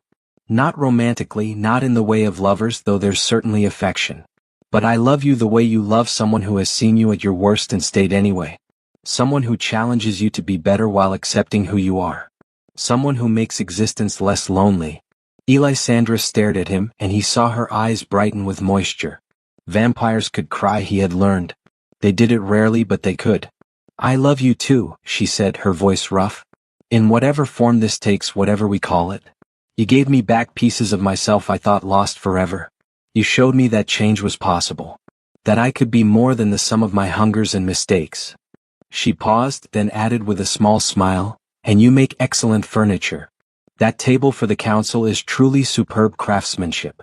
Thomas laughed, the moment of emotional intensity breaking into something lighter. "High praise from the Crimson Sovereign. I contain multitudes," she said with mock solemnity. "I can appreciate both effective governance and well-joined wood." They talked late into the night, as they often did, about everything and nothing.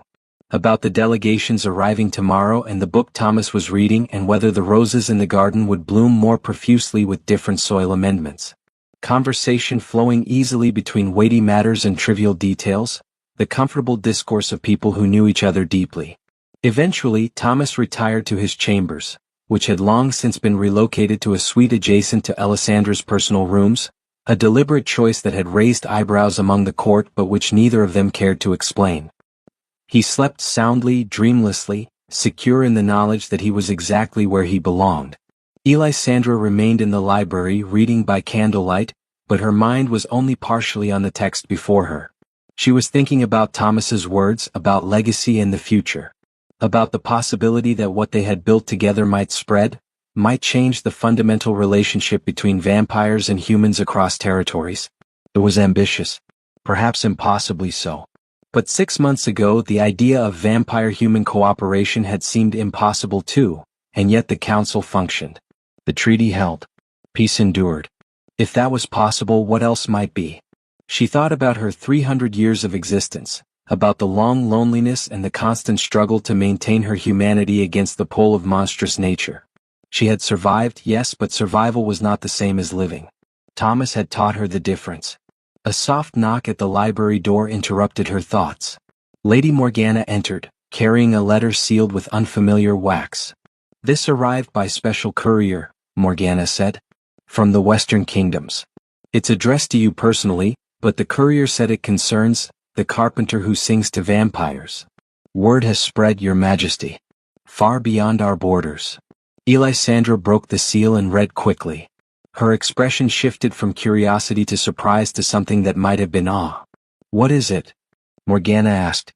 "It's from the Council of Elders in the Western Kingdoms, the alliance of the oldest vampires in that region.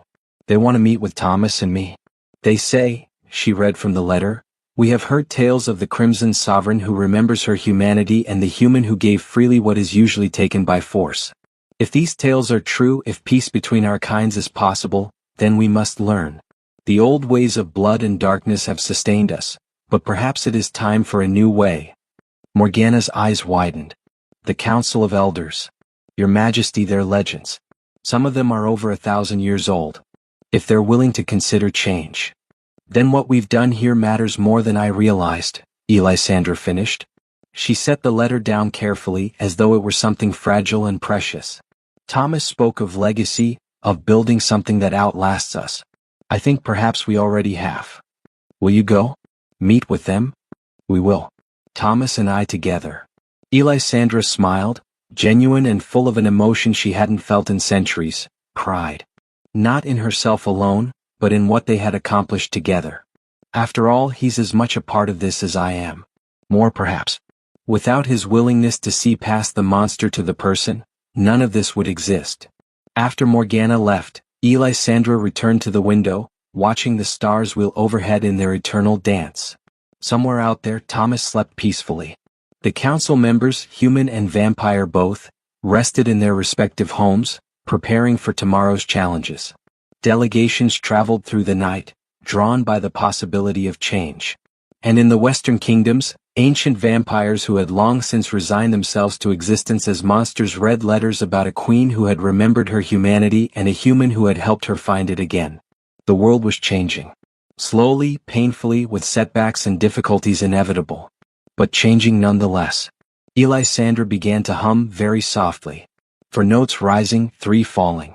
A lullaby from her mortal childhood, taught to her by a mother 300 years dead, learned by a vampire queen from a carpenter, shared now with the night itself. A song of comfort and memory. A reminder that even the longest night eventually gave way to dawn. And that sometimes, the light you needed didn't come from the sun at all. It came from understanding, from connection, from the willingness to see and be seen fully. The vampire queen had been uncontrollable and intimate, driven to the edge by hunger and isolation. But a human had hummed a lullaby and everything had changed. Not instantly. Not perfectly. But truly, profoundly, and, with time and effort, perhaps lastingly. And in the end that was enough. That was everything.